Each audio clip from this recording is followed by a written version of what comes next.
it was gone. They're just awesome. They keep asking me, what am I doing? I told them what I did with my cholesterol. I had the blood test, right? And it went down 100 points. 262, now it's 162. Everything is just perfect. Balance of Nature is celebrating its 20th anniversary by providing you the best offer they've ever given. 2 free months of fruits and veggies and free shipping. Call now for details. Call 1-800-2468-751. That's 1-800-2468-751. Or go online to balanceofnature.com. Use promo code CHICAGO. When you need help caring for your aging parents or loved one, call Right at Home in-home care and assistance. Right at Home provides trained, insured, and bonded caregivers to help your senior maintain independence. We can provide service for as little as 3 hours per week to 24 hours a day. No matter where home is, from a house to an assisted living facility, we tailor our personal in-home care to just what your loved one needs. Companionship for an afternoon, a helping hand with laundry or groceries and cooking, assistance with bathing and dressing, or monitoring of medications, a ride to appointments, or just the joy of getting out. Even in the little things like listening to family stories, we make sure your loved one's care is right at home. Our professional staff is here to answer your questions and ensure the well-being and safety of your senior and provide you peace of mind. Right at Home has 15 local offices serving Chicagoland. Call 877-ELDER-99. That's 877-353-3799. Your loved one will be cared for by the right care. Right at Home. Call 877-353-3799. 5:10. Let's get an update on the roads. And we do that in the Alarm Detection Systems Traffic Center. We get the early morning update from Jim Talamonte. Good morning, Jim. Good morning, Mike. On the inbound Stevens, we've got roadwork delays from 355 to 83. 2 left lanes are blocked. They should be clearing shortly, but it's about 45 minutes from 355 to Lakeshore Drive. West side, a vehicle fire, the 2600 block of West Jackson. This is west of Western Avenue. The West Loop, a 2-car crash, Canal at Washington. Elsewhere, the expressways and tollways look good. Traffic is a service of Illinois Partners for Clean Air. Avoid traffic by riding public transit. Roll comfortably into town for a concert, contemporary dining, both the money you'll save. Learn to breathe easy and save easy with Illinois Partners for Clean Air at cleantheair.org. Traffic answers when you need them most. I'm Jim Talamonte on AM 560, The Answer. Chicago's Morning Answer starts next. Your official Chicagoland weather forecast from the aircomfort.com Weather Center. The latest with our meteorologist, Kevin Snyder. Partial sunshine today with an afternoon shower or thunderstorm in spots, high 77. Partly cloudy night, low 59. A shower or thunderstorm in spots tomorrow with clouds and sun, otherwise high 77. Turning out to be partly cloudy at night, low 57. I'm Kevin Snyder on AM 560, The Answer. Currently 64 at O'Hare, 68 along Chicago's lakefront, 60 in Lansing, and a water temp this morning in Lake Michigan of 64. Your next news update is at 5:30. Chicago's Morning Answer with Dan and Amy starts now on AM 560, The Answer. This hourly segment is brought to you by The Lou Bridges Show. Tune in on Saturday mornings at 8 to learn how you might fight foreclosure and keep your home. This is Chicago's Morning Answer with Dan Proft and Amy Jacobson on AM 560. The Answer.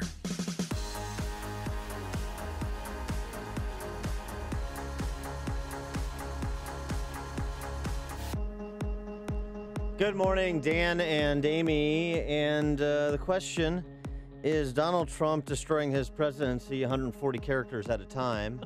That's a slow death. It's now, instead of a death by 1,000 cuts, it's death by 140 characters. 312-642-5600, turnkey.pro answer line. 646-36DA, turnkey.pro text line. On Friday, as I know you talked about, Amy, Donald Trump tweeted out that he's being investigated by the man who recommended that he fire Jim Comey. Mm-hmm. And so Jay Sekulow, who's part of the President Trump's legal team, dominated the Sunday talk shows. You turn from one to the other, and you could not escape Jay Sekulow having to do damage control for the president. Started with Jake Tapper on State of the Union on CNN, where Sekulow made it clear that, to his knowledge, the president is not under investigation. He has not been under investigation. He's still not under investigation. Let me be clear, the president's not under investigation. As James Comey said in his testimony, that the president was not the target of investigation on 3 different occasions. The president is not a subject or target of an investigation. That tweet was in response to a Washington Post story that ran with 5 unnamed sources without identifying the agencies they represented, saying that the special counsel had broadened out his investigation to include the president. We've had no indication of that. The president was responding to that particular statement from the Washington Post, again, with 5 anonymous sources. Right. And again, without even identifying the agency. So, no, the president's not under investigation, has not been. Right. Okay. And so, of course, what the Sunday talk show hosts were obsessing about was the Trump tweet. And so should we not take the president at his word? Is he mistaken? Does he know something you don't? And trying to probe from every possible direction the question of whether Trump is under investigation because they so desire that he be under investigation. And then later he was on with Chris Wallace where he mentioned that the president is under investigation. The president takes action based on numerous events, including recommendations from his attorney general and the deputy attorney general's office. He takes the action that they also, by the way, recommended, and now he's being investigated by the Department of Justice. He's being investigated for taking the action that the attorney general and deputy attorney general recommended him to take. You've now said that he is being investigated after saying that you didn't. No. You just said, no, he's sir, not being investigated. you just said that he's being investigated. No, Chris, I said that anything. Let me be crystal clear so you completely understand. We have not received nor are we aware of any investigation of the President of the United States. Sir, you just said period. 2 times that he's being investigated. I mean, my head was spinning. It's not that confusing. Chris Wallace was being purposely obtuse. It's not that complicated at all, actually. What Jay Sekulow was saying when he said that was in reference to the Washington Post story. Okay. So as he started out with Tapper and with Dickerson and Chuck Todd and Chris Wallace, this is the Washington Post story. This is what Trump is responding to. This is what he's saying per the Washington Post story. Here's the reality on the ground.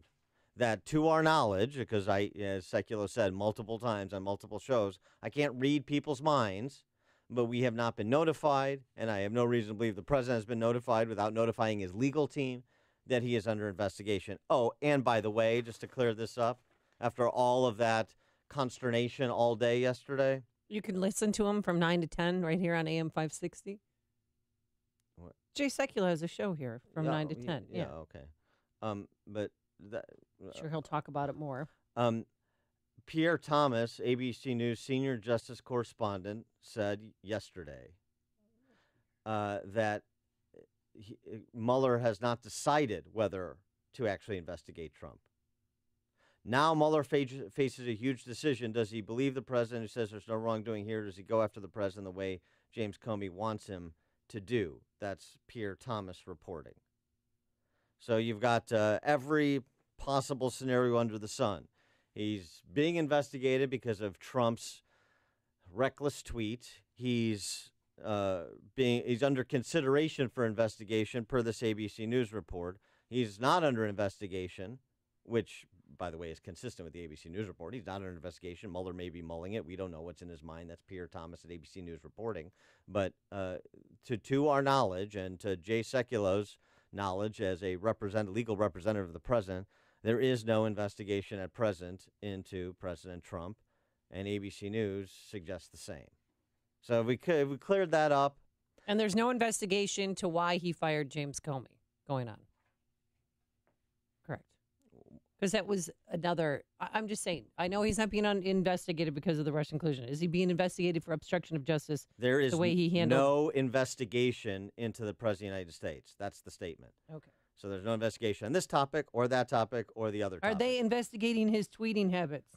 They are not. Because he upstages himself. He had a great day on Friday, reverse an executive order on some Cuban, on President Obama's, provisions he made with Cuba. And then he upstaged himself with that tweet that he tweeted out on Friday. Well, that's the issue. The issue is... somebody's got to take it away from him. He can do it.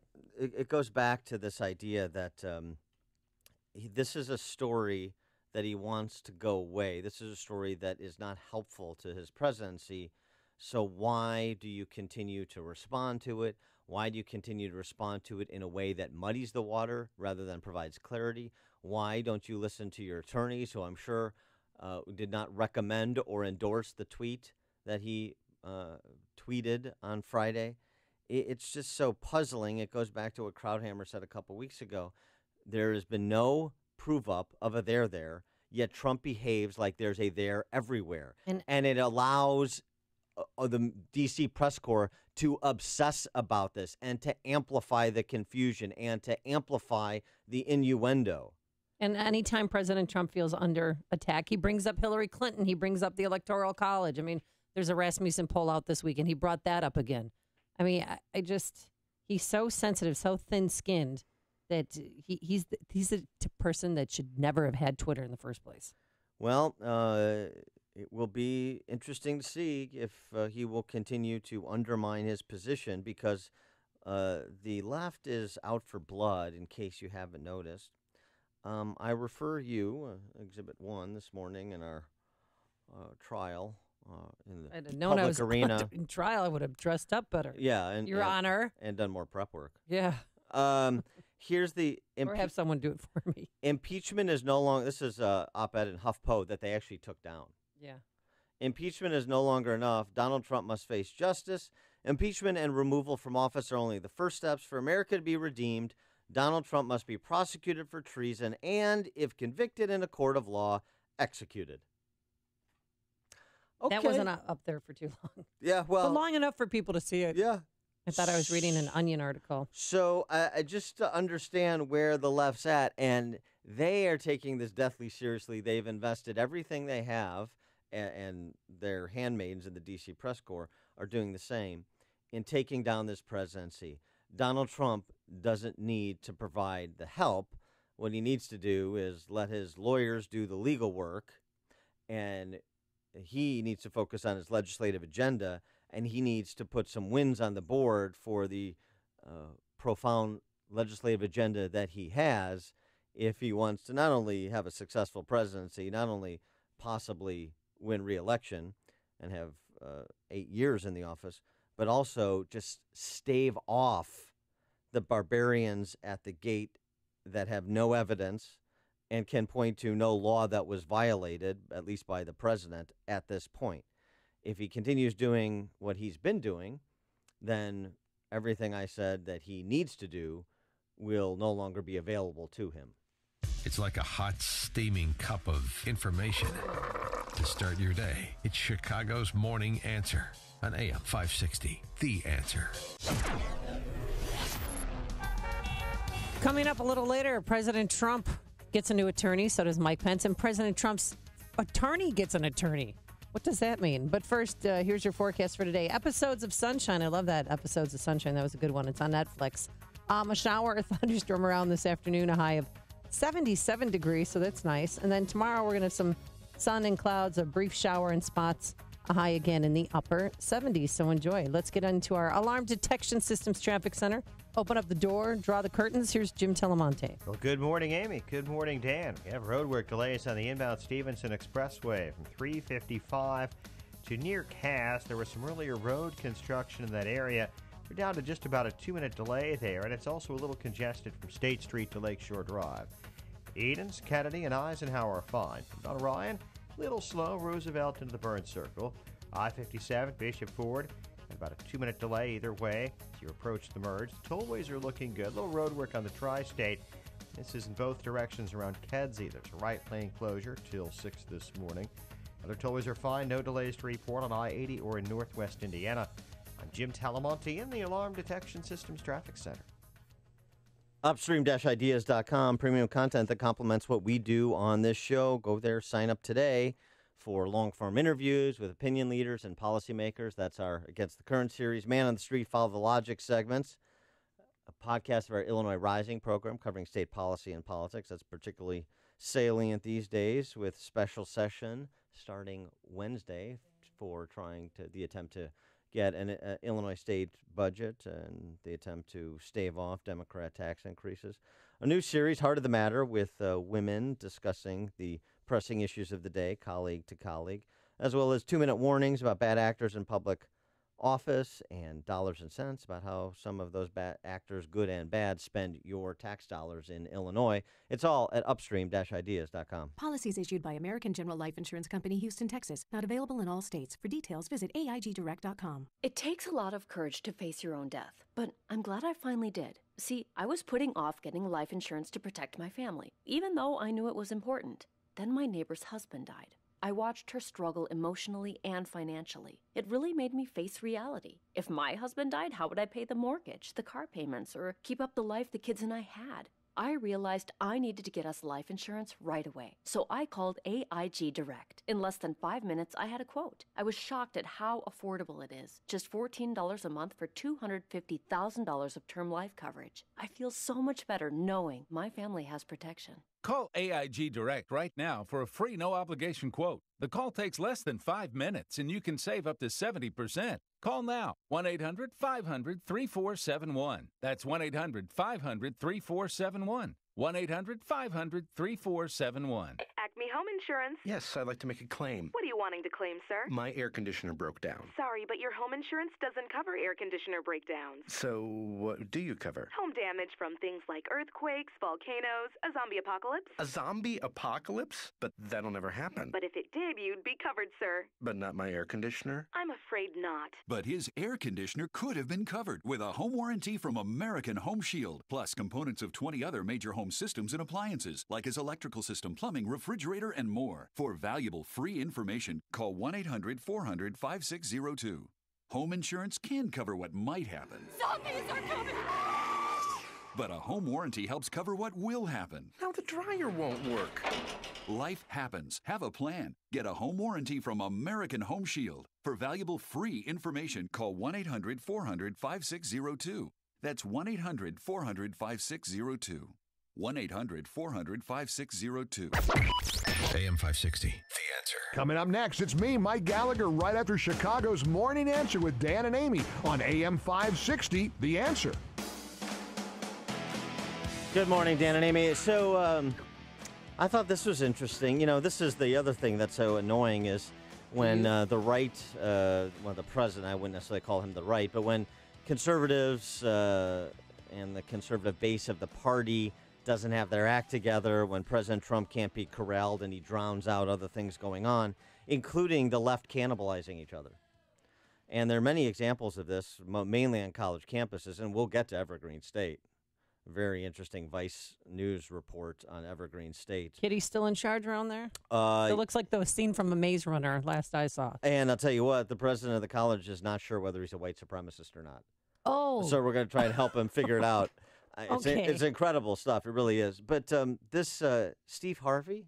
Yeah, what you know about Steve him? Harvey? I know Steve Harvey. In the 8-button suits. Works out at East Bank Club. Family Feud. Well, I don't know if you call that working out. I don't know if what he and Chet Kopic do. Staring at people Kings working of out. Comedy. Working out. He does everything right now. What else he's got going? He's got the radio show. He's got Family Feud. He's still going to host Kings Miss of Comedy. America.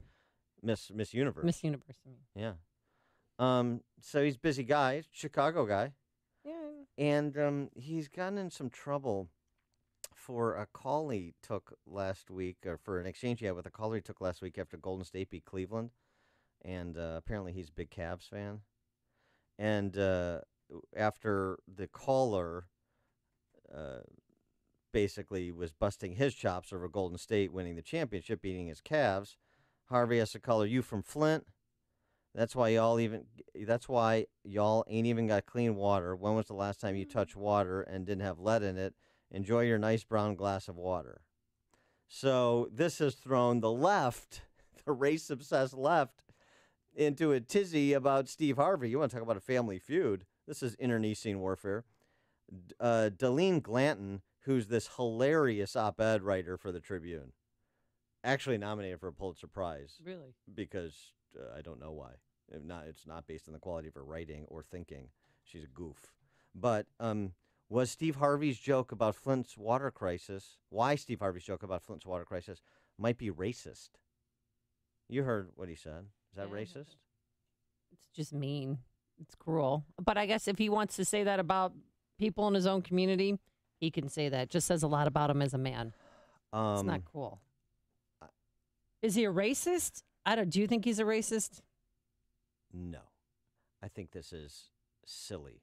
And this is where the left is. They are silly, grown-up infants, big infants. This is trash talking about sports.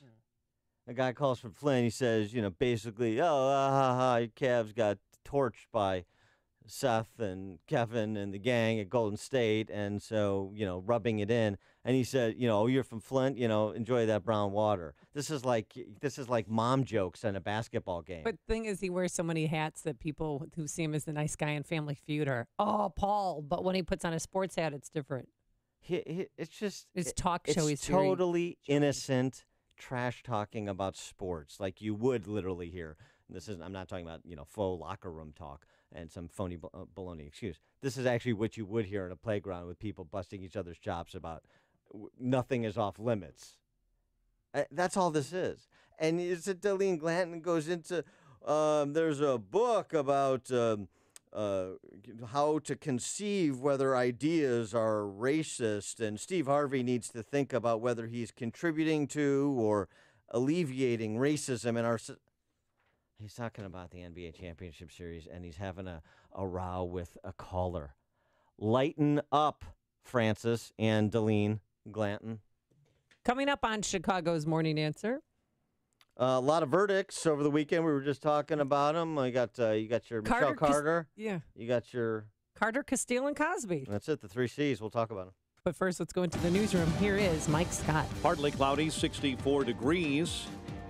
5:30 on AM 560. The Answer. Good morning. I'm Mike Scott in the Nissan of St. Charles newsroom. Nissan of St. Charles, home of the Lifetime Advantage warranty. Police in London investigating another act of terror. This time a van plowed into a group of worshipers that had just left Sunday night prayers at a mosque in London's Finsbury Park neighborhood. This witness saw it happen. We seen the van speeding up. We thought he's late from work or he just want to catch the traffic light. But suddenly he turned to the mosque side. He didn't turn to us. He should turn to us if he was drunk or something, but he turned to the mosque side. One person pronounced dead at the scene, 10 others slightly hurt. The London mayor noting it was an attack that seemed to have targeted Muslims.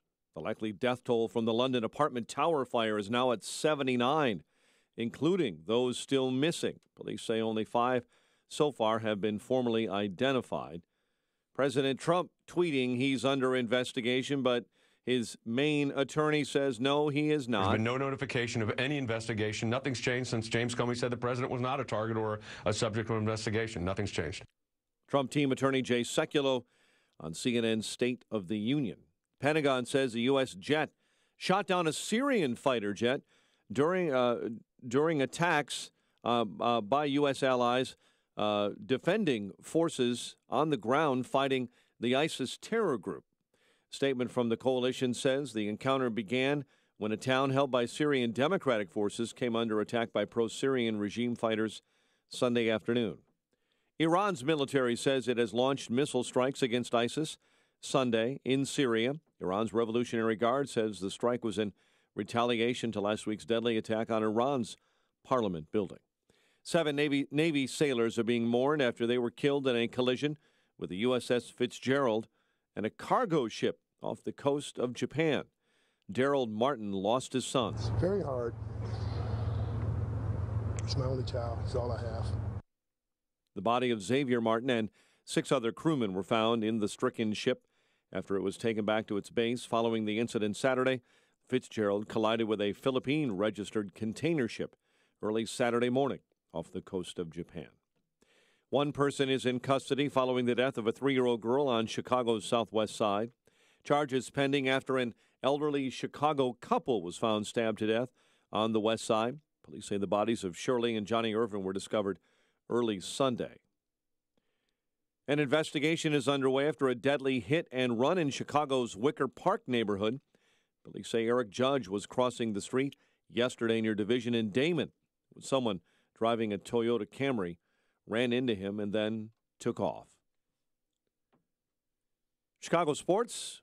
Cubs beat the Pirates 7-1. Blue Jays avoid the 3-game sweep with a 7-3 win over the White Sox. And Brooks Koepka is your champion. the 117th U.S. Open at Erin Hills. The news, a service of Geico Chicago. Hey, Chicago, Geico now has even more ways to save you money. Your local Geico agent is ready to deliver the personal service you need with the savings you love. Call 773-582-AUTO, 773-582-AUTO for your local Geico agent. A check of traffic and weather on the way next on AM 560. Mike Gallagher is fed up with the Trump bashers. When I listen to people, colleagues of mine, he shouldn't tweet. You don't think he knows what he's doing? Well, but that's not protocol. Wait, he's not protocol. He's the proverbial bull in a china closet. It's who he is. My gosh, I'm so fed up with these haters. And the haters come in all political stripes. The Mike Gallagher Show. Weekdays at 9, right before Dennis Prager at 11 on AM 560. The Answer. If you're missing teeth or even a single tooth, dental implants are a fantastic way to regain your confidence, your smile, your dental health. Hi, it's Mike Gallagher. You hear a lot of people screaming at you about dental implants. Get it done in a day, or we can treat everybody, or hundreds of thousands of implants. Look, successful implants don't come from an implant factory. What you don't hear talked about is skill, treatment, and installation. These are what make for successful lifelong implants. And that's why you need to see Dr. Norouzi at Fox River Periodontics. Dr. Norouzi is the recommended choice of dentists that don't do implants. You need the experience, skill, and honesty that 24 years of dental implants brings. This is Dr. Norouzi. I personally guarantee your happiness with your implants. Call Fox River Periodontics, 630-232-7400, 630-232-7400, or just remember, implantsforme.com, implantsforme.com. With Quicken Loans, the outdated and complicated mortgage process is a thing of the past. Our simple process helps you understand all the details so you can be confident that you're getting the right mortgage. Take your mortgage to the next level and call 800-QUICKEN or go completely online with Rocket Mortgage by Quicken Loans. No matter how you prefer to work with us, we've got what you need to get you through the mortgage process with ease. For 7 years in a row now, J.D. Power has ranked Quicken Loans highest in the nation in customer satisfaction for primary mortgage origination. And for the 3rd year in a row, they also ranked us highest in the nation for mortgage servicing. Whether you're looking to purchase or refinance, now is the time. The rate today on a 30-year fixed-rate mortgage is 3.875%, APR 4.23%. Call 800-QUICKEN or get started online at rocketmortgage.com. Apply simply, understand fully, mortgage confidently. For J.D. Power award information, visit jdpower.com. Call for cost information and conditions. Equal housing lender. Licensed in all 50 states. NMLSConsumerAccess.org. Number 3030. 536. Let's get a check of the roads in the Alarm Detection Systems Traffic Center. Here's Jim. Thanks, Mike. Inbound Kennedy, traffic is a bit slow. Cumberland, Canfield, it's 21 minutes, O'Hare to downtown. Outbound, it's slow on westbound 190 from the Kennedy to the Tri-State. Looking at a 3 or 4 minute delay there. The Edens is fine. Eisenhower inbound, just a little congestion past Manheim. Inbound Stevenson heavy. First from Veterans Parkway to 355 after some overnight work. Then Central to Pulaski and State to Lakeshore Drive. 37 minutes, 355 to the drive. It's fine. Check that. Outbound, it's heavy. County line to before Cass. Got a crash reported near Cass Avenue. And traffic's backing up a bit. Inbound Orion, 18 minutes, 95th to downtown. I-57, 22 minutes, I-80 to the merge. Bishop 421. Traffic is a service of Visit Florida. Hidden adventures wait at Busch Gardens, Tampa Bay. Florida's thrill ride leader. From up-close animal encounters to family thrills, start planning your vacation today at buschgardenstampa.com. Traffic answers when you need them most. I'm Jim Talamonte on AM 560, The Answer. Chicago's Morning Answer continues next. Your official Chicagoland weather forecast from the aircomfort.com Weather Center, providing the right climate for business since 1935. Episodes of sunshine today with the shower and thunderstorm possible later this afternoon, and a high of 77, partly cloudy and 59 overnight. Currently 64. Next news at 6. Breaking news as it happens, and Chicago's Morning Answer with Dan and Amy continues next on AM 560, The Answer. This hourly segment is brought to you by Kelly Financial Services, helping you secure your financial future today. Visit kellyfinancialservicesinc.com. If you're talking about it, I'll be talking about it. Dennis Prager here. Join me this morning at 11, right here on AM 560, The Answer. Good morning, Dan and Amy. We'll get to these controversial verdicts in just a second, but just wanted to note what Mike Scott was reporting on during his newscast, which is another incident in London of a car driving into a crowd of people, injuring, I think, 10, killing 1. Injured 8. That's what. Well, he said now it's 10 injured. All right, but it happened right after midnight in the Finsbury Park. But it happened at a mosque while Muslims were leaving a mosque. This is the difference. This time it was targeting Muslims, apparently. Right. And apparently the imam came out of the mosque and said, because the people dragged this guy out of his car and were going to beat him. He said, "Don't beat him. Be peaceful. Hold him until police arrive." Here's one of the witnesses who dragged the man out of his car. But suddenly he turned right to the mosque. So I was shocked, and we were screaming, and he hit first a woman, old Somalian woman, was her 60, and then another 2 Moroccan or Algerian guy. Then he drove a bus, he hit another 3, 4, 5, 6, 7, and suddenly the car stopped. So we ran after him. We managed to get him out of the car. And there are reports that the man driving the car said, "I'm here to kill Muslims, kill all Muslims," words to that effect. Yeah, they said they came out scratching and punching, but he said, "You guys deserve this." So it's being investigated as a terrorist attack. And of course, the mayor of London is calling it a horrific terrorist attack. Others are saying it's a hate crime, but label it what you are. He used a vehicle as a weapon to try and kill people. Well, according to police, it's being investigated as a terrorist attack. So we'll continue to update the story as information becomes available, but we just didn't want to gloss over that and note the continued disintegration of civil society in the UK, perhaps in both directions, or now in both directions. We don't know a lot about the assailant at this point. I just don't a know. white male, looks to be in his mid to late 30s. That's it.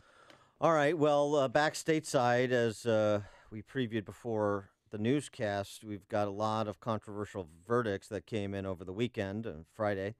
Where would you like to start? Spin the wheel. What about the suicide texting girlfriend? Michelle Carter. Yeah, Michelle Carter. She was accused of encouraging her boyfriend to kill himself via text messages. She was found guilty of involuntary manslaughter on Friday. It was a bench trial. They waived their right to a jury.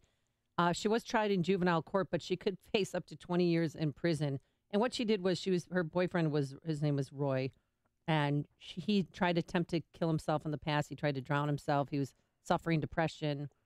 And she encouraged him on that day. She was 30 miles away from him, Dan, but she encouraged him to get back into his truck that was filling up with carbon monoxide. And she said, left him a bunch of messages. Get back in the vehicle. You can't think about this. You just have to do it. You said you were going to do it. Like, I don't get why you aren't doing it. We talked about this case prior to verdict. This is really a landmark decision by this juvenile court judge, Lawrence Moniz. It's a stunning decision. Stunning decision to me. I don't see. I find what she did reprehensible, but I don't see how you apply legal culpability in this case. David French has a good write-up in National Review on it.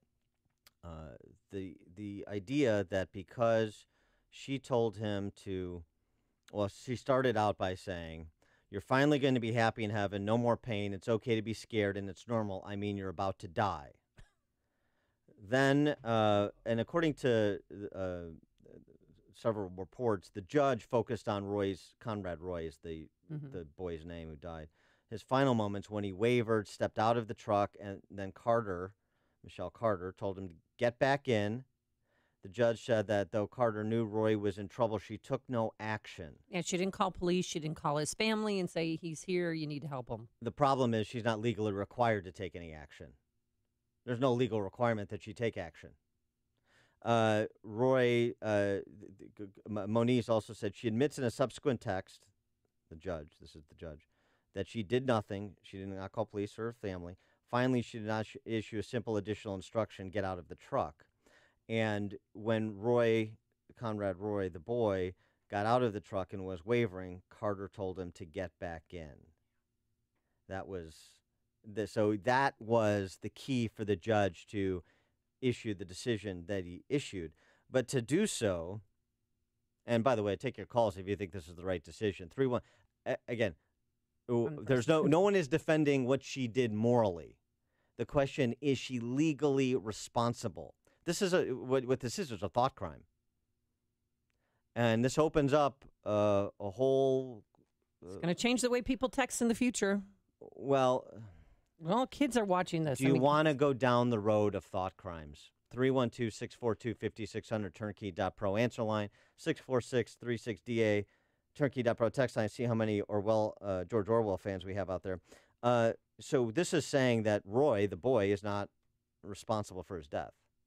He did suffer from depression. There was abuse at home. The defense brought that up in court, that he had been beat a few times by his father and that he had made prior suicide attempts. So they're saying that she's not to blame at all, that he had a problem with depression and he wasn't taking care of it. Does he have free will? He does. Mm-hmm.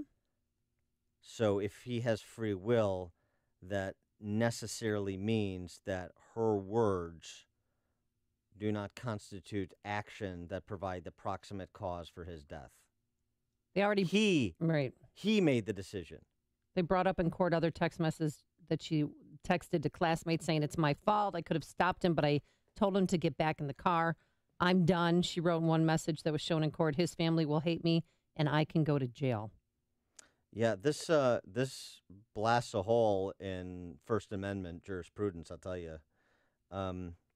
I understand the desire to hold someone responsible and to hold her responsible in part because what she did was so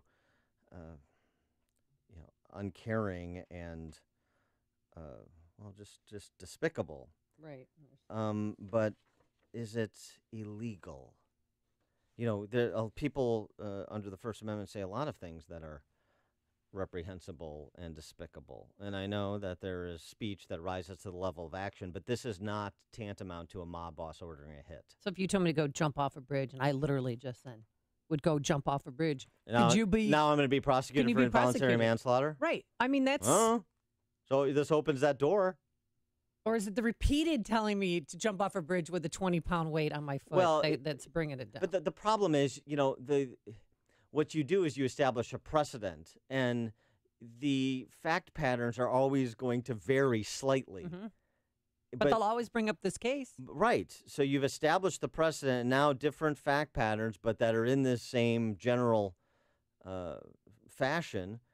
People are going to reference this case and say, well, yes, this person can be prosecuted for saying, I hope you jump off a bridge, to use your example, and then the person says, oh my gosh, I'm so wounded by what Dan said, I went and jumped off a bridge. Dan is culpable for involuntary manslaughter. That's a kind of a simplistic way to make this slippery slope argument, but I don't think it's any less real. Jim in Crown Point, you're on Chicago's Morning Answer.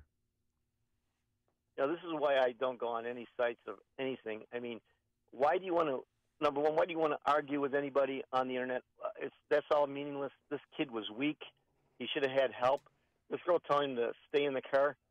I mean, those are words. It's all words, but she could have used her words to save him. Don't do this. But this, you're making a moral argument, and it's not improper, and you're not wrong. But that's not the same thing as whether somebody is legally responsible. I mean, right. She was 30 miles away, too.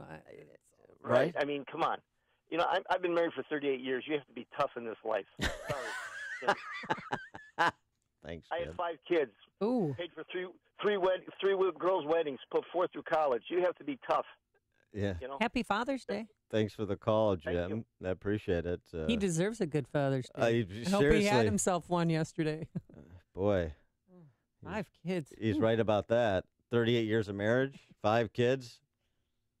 You got to toughen up out there. Randy in Aurora.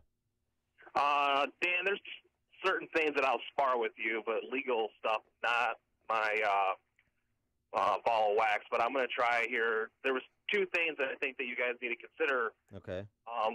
The latter would be the one that I don't want to touch with you because I think that's more your line of work. I'm going to go with the first one. The first one is that the prosecution was stating the case in regards to that she was doing this for attention and that she needed him to die because she had already kind of started this narrative that her boyfriend was wanting to kill himself and that he didn't follow through with it. And in order for her to get the full effect of the attention, he had to go through with the actual suicide so she could get the gratification of what, she was after as far as getting attention from that. That was one thing I think that needs to be stated here because they had a lot of text messages between her and other girls that were sort of indicating that this is what her objective was. The second thing was in the state of Massachusetts, that was the state it was in, right? Yep. Yeah. The state law says that if you do not help someone who is in the need of help, wasn't that the actual law that she was breaking in the judge's eye, that she had an opportunity to do something when he stepped out of the vehicle and said, I don't want to do this, and then she says, no, you need to get back in there and do it. That was more what the law that the judge was saying that she was, violating, if you will. All right. Thanks for the call, Randy. Appreciate it. If you're talking about it, Dan and Amy are talking about it. It's Chicago's Morning Answer on AM 560. The Answer. Isn't that a Good Samaritan law? Where if someone's in need and you don't help them, it's a crime? Yes, that is the case. I just don't know the particulars of Massachusetts, so we'll look that up and we'll pick up this discussion. And coming up later, who's hotter, Jenna Sims or Becky Edwards? Let's ask Joe Buck. But first, here's your forecast. Episodes of sunshine. Well, let's just say it's going to be sunny. We're going to have a passing shower or thunderstorm this afternoon. Cooler than we're used to, a high of 77 degrees. And then tomorrow, times of clouds and sun, another shower or thunderstorm in spots, a high of 77. All right, so just hold pay attention. All the traffic for a second. So the Massachusetts Good Samaritan law is insulating Good Samaritans from acting. It's not imposing a positive responsibility to act, and that's what most Good Samaritan laws do. But no person who in good faith provides or obtains or attempts to provide or obtain assistance for a victim of a crime shall be liable in a civil suit for damages, blah, blah, blah, blah, blah. So it's insulating people who act in good faith as Good Samaritans rather than demanding that you act. That's different. All right. Thank you for clearing that up. Now let's go into the Alarm Detection Systems Traffic Center. Here's Jim Telemonte. Thank you, Amy. Thank you, Dan. On the outbound Kennedy, the Monday morning rush to O'Hare is on. Delay started Foster. It's about 29 minutes from downtown to the airport. Inbound 21. The Eisenhower, 32 minutes. Thorndale to downtown. Stevenson getting heavier, 50 minutes. 3:55 to Lakeshore Drive. Delay start at Weber. Ryan, 20 minutes, 95th to Blue. I'm Jim Talamonte in the Alarm Detection Systems Traffic Center. Oh, ChicagoRadioDeals.com can help you spiff up your home and auto. Wash away the road grime and dirt with a great deal from Fuller's Car Wash of Elk Grove Village. A full-service car wash package includes wash, vacuum, windows, dash, wipe down, an $18 deal for only $10. Hey, give your home the clean it needs with an excellent deal from the Grout Medic of LaGrange. The Grout Medic offers a shower touch-up that includes steam cleaning of your shower tiles and grout, or choose a clean and color seal floor package for your kitchen or bathroom. Each deal $110. That's a $250 value. Or shop at a great local hardware store with personal customer service. Purchase the Addison Building Materials $100 gift certificate for only $50. Addison Building Materials is a true value retailer, so tackle your home improvement projects with help from your good friends, only from ChicagoRadioDeals.com. His eyes darted between the blue wire and then the red wire. Back to the blue, back to the red. A bead of sweat dropped from his brow to his hand, which grasped a pair of pliers. He took a deep breath, steadied himself, and cut both with one swift squeeze of his tool. The boy screamed as the doctor pried the braces from his teeth. If this 20-second performance made you feel something, imagine what an entire Audible book can do. Visit audible.com to start your free 30-day trial.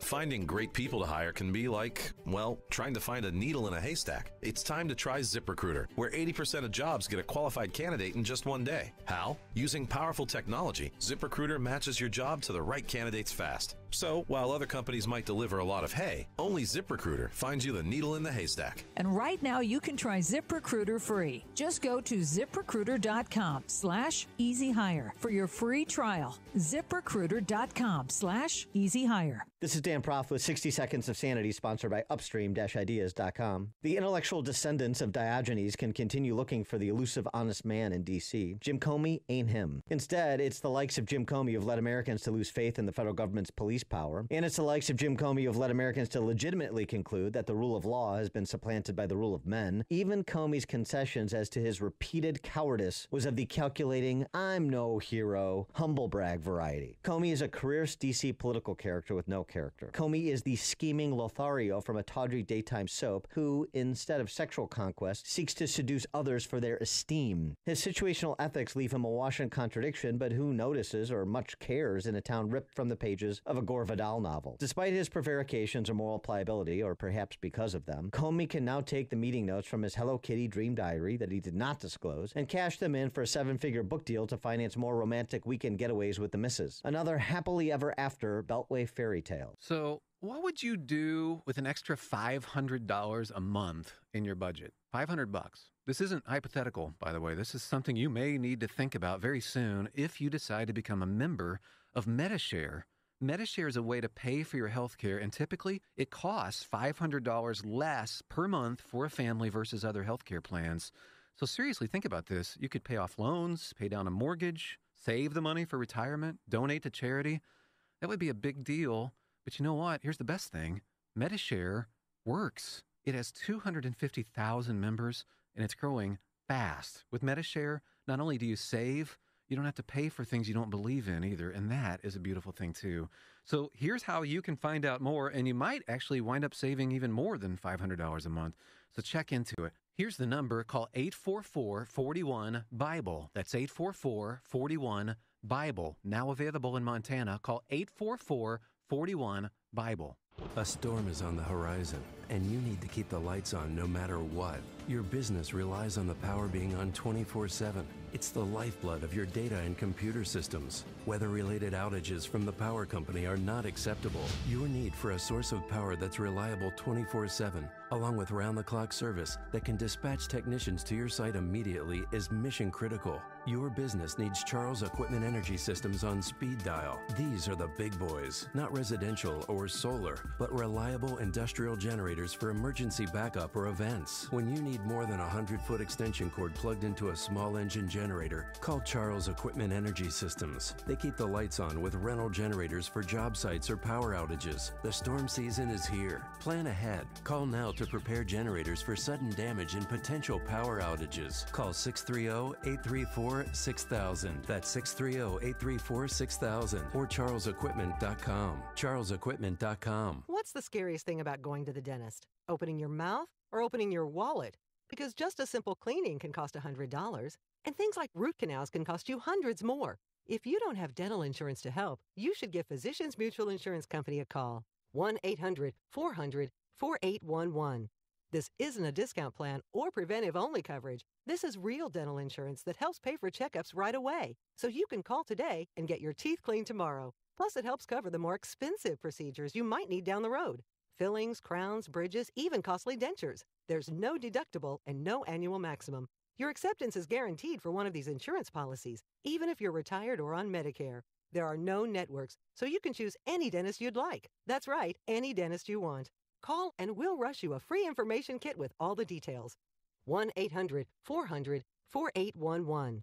That's 1-800-400-4811.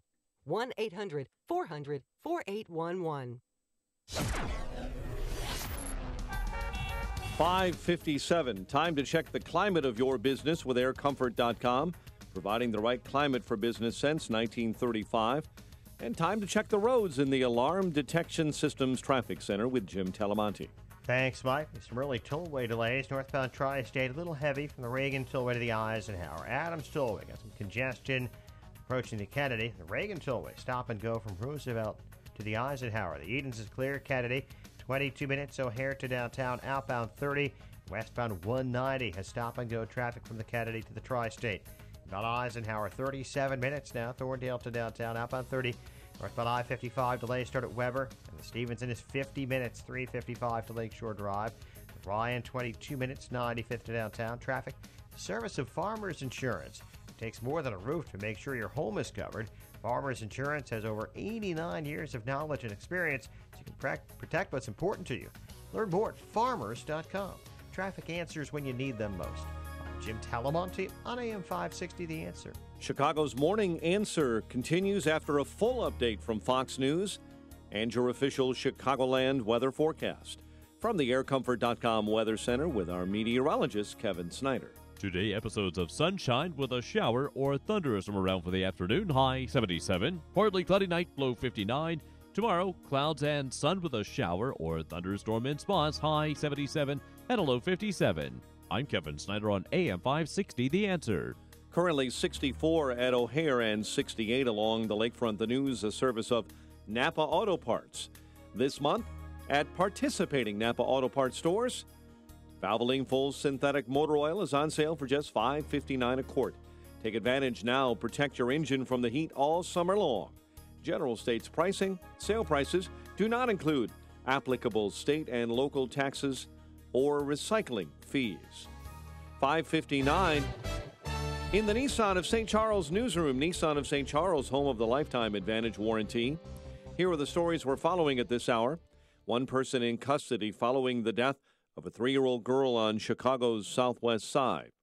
Charges pending after an elderly Chicago couple was found stabbed to death on the west side in the 1400 block of North LeClaire. Authorities say charges are pending against 4 allegedly involved in a 5-hour police standoff in Aurora. Bond denied for an 18-year-old and 2 other juveniles who have been charged with attempted murder in connection with a shooting that wounded 2 young girls at a school picnic on a Chicago playground.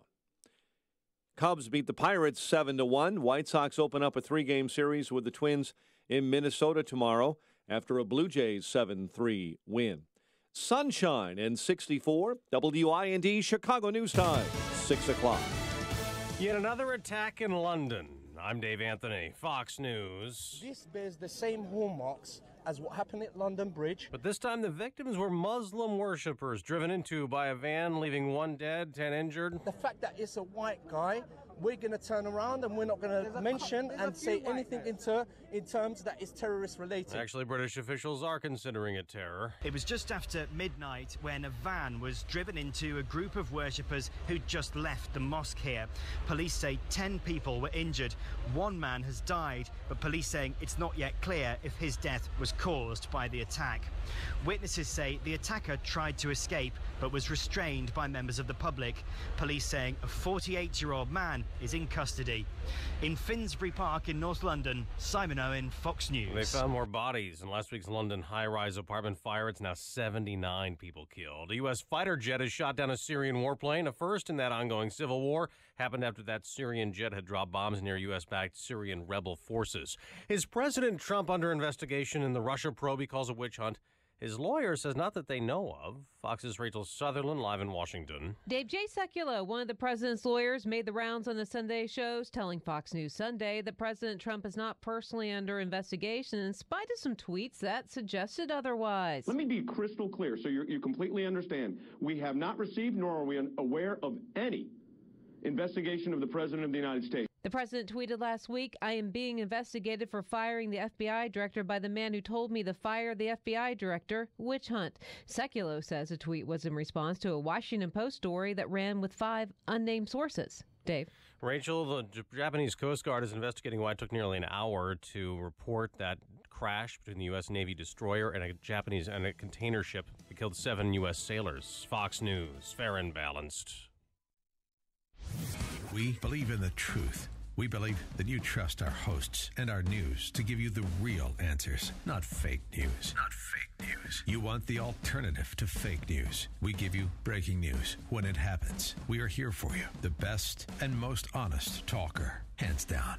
Honesty is our middle name. News and talk you can trust. I want you all to know that we are fighting the fake news. It's fake, phony. AM 560, The Answer. When you're hiring for a growing business, you don't need lots of candidates. You need the right candidates. You need Indeed.com. With an algorithm that positions your job post where quality candidates are and screener questions that help you zero in on the best talent. Indeed.com, the site proven through an independent study to deliver 5 times more hires than any other. New users claim your $50 credit for a sponsored job at Indeed.com/credit. Indeed, the world's #1 job site. Terms, conditions, and quality standards apply. With Quicken Loans, our simple process helps you understand all the details so you can be confident that you're getting the right mortgage. Call 800-QUICKEN or go completely online with Rocket Mortgage by Quicken Loans. The rate today on a 30-year fixed-rate mortgage is 3.875%, APR 4.23%. Call 800-QUICKEN or get started online at rocketmortgage.com. Apply simply, understand fully, mortgage confidently. Call for cost information and conditions. Equal housing lender. Licensed in all 50 states. NMLSConsumerAccess.org number 3030. The secret to how the rich keep getting richer is by passing down their wealth, generation to generation. If you do the same thing, you'll be leaving a legacy and be doing one of the most important things possible for the people you love. The ugly truth is, you don't have an estate plan. Everything you own, including your house, cars, investments, everything could be tied up in courts for a year or longer. It could cost your estate tens of thousands of dollars in probate and legal fees, even double government taxation. You can avoid this painful, costly mistake by contacting Tom Fortino of the Alpha Wealth Group. Tom hosts the Alpha Wealth Hour, heard Saturday mornings at 9 on AM 560, and has been a featured expert on Fox Business, Fortune, and Money Magazine. Right now, Alpha Wealth Group is offering you a free estate planning kit if you call 630-873-6326. That's 630-873-6326. 630-873-6326. Investment advisory services offered through Retirement Wealth Advisors, Inc. This hourly segment is brought to you by Turnkey IT, giving you the freedom to focus on your business while they handle the technical stuff. Turnkey IT. This is Chicago's Morning Answer with Dan Proft and Amy Jacobson on AM 560. The Answer.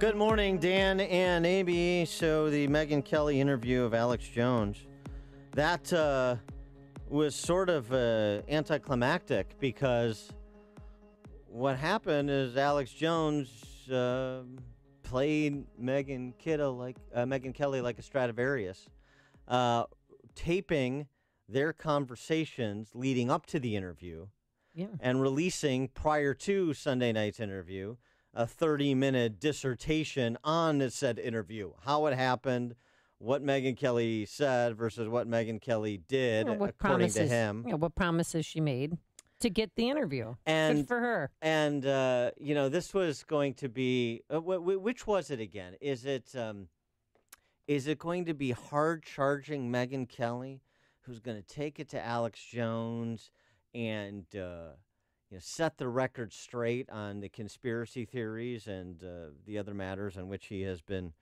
not just wrong, but just kind of, Area 51 wrong. Or was it going to be Megyn Kelly, the Barbara Walters soft lighting, if you were a flower, what kind of flower would you be? And does it matter? Is Megyn Kelly kind of a woman without a country, so to speak, these days? Here's Megyn Kelly palling up with Alex Jones when she was trying to lock down that interview. All I can do is give you my word and tell you, if there's one thing about me, I do what I say I'm going to do, and I don't double-cross. So, you just became very fascinating to me. I just sort of thought you were this maybe, one-dimensional guy, like this is your thing. My goal is for your listeners and the left, who will be watching some on NBC to say, wow, that was really interesting. And then the next time I want to get somebody, they're going to say, look what you did to Alex Jones. It's not going to be some gotcha hit piece. I promise you that. So she was essentially pitching it as a personality profile piece, right? Mm-hmm.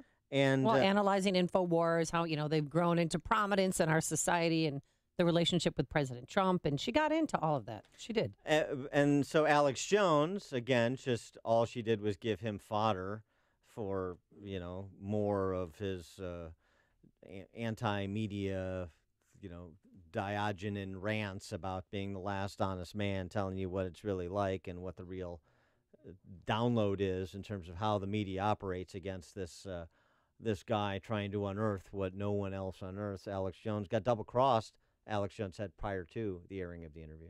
But Megyn Kelly waltzed in here to Austin, Texas. Listen to this. and told me that she wasn't going to talk about Sandy Hook. She wasn't going to talk about Pizzagate. She wasn't going to talk about Chobani. She wasn't going to talk about Islamic terror attacks. That she wanted to do a softball profile of Alex Jones. And when she got here with her crew of intelligence operatives, she did the opposite of what she said. And so I was recording the whole time. Yeah. You mean producers? Intelligence operatives. And by the way, Megyn Kelly came in full battle regalia, meaning the snakes on her head, the Gorgon that she is. I knew that if I entered the labyrinth of the Gorgon, oh my God, of this modern-day Medusa, that through the process others would understand the larger deception. If I didn't take the challenge, then good, or at least an open heart, would be hiding from evil. And so that's why I let Megyn Kelly set up this conflict on her own terms, on her own battlefield. Because despite the fact that she was delusional and believed that she would deceive me and my viewers, at the end of the day, she failed. So I go back to what I said running in the run-up to this interview. Where's the value add? Megyn Kelly described herself thusly to Alex Jones while she was cozying up to him to lock down the interview. I have not enjoyed being in any way on the pointy end of the political spear. You know, it was never anything I wanted to do. And so it's not, you know, I always say that I'm a combination of Mike Wallace, Oprah Winfrey, and Larry the Cable Guy. Well, did she get her done? 312-642-5600, turnkey.pro, answer line 64636DA. Turnkey.pro text line, Amy. She's your former intern. Yeah, and I watched the entire program.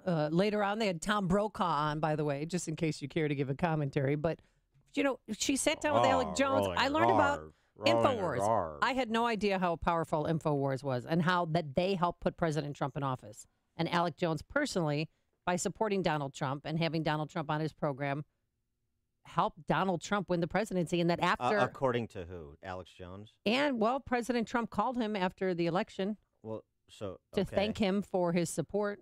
Okay. Okay. So according to who did Alex Jones put Trump in the White House? Alex Jones. Oh, yeah. But Yeah. he's got billions of followers. I had no idea.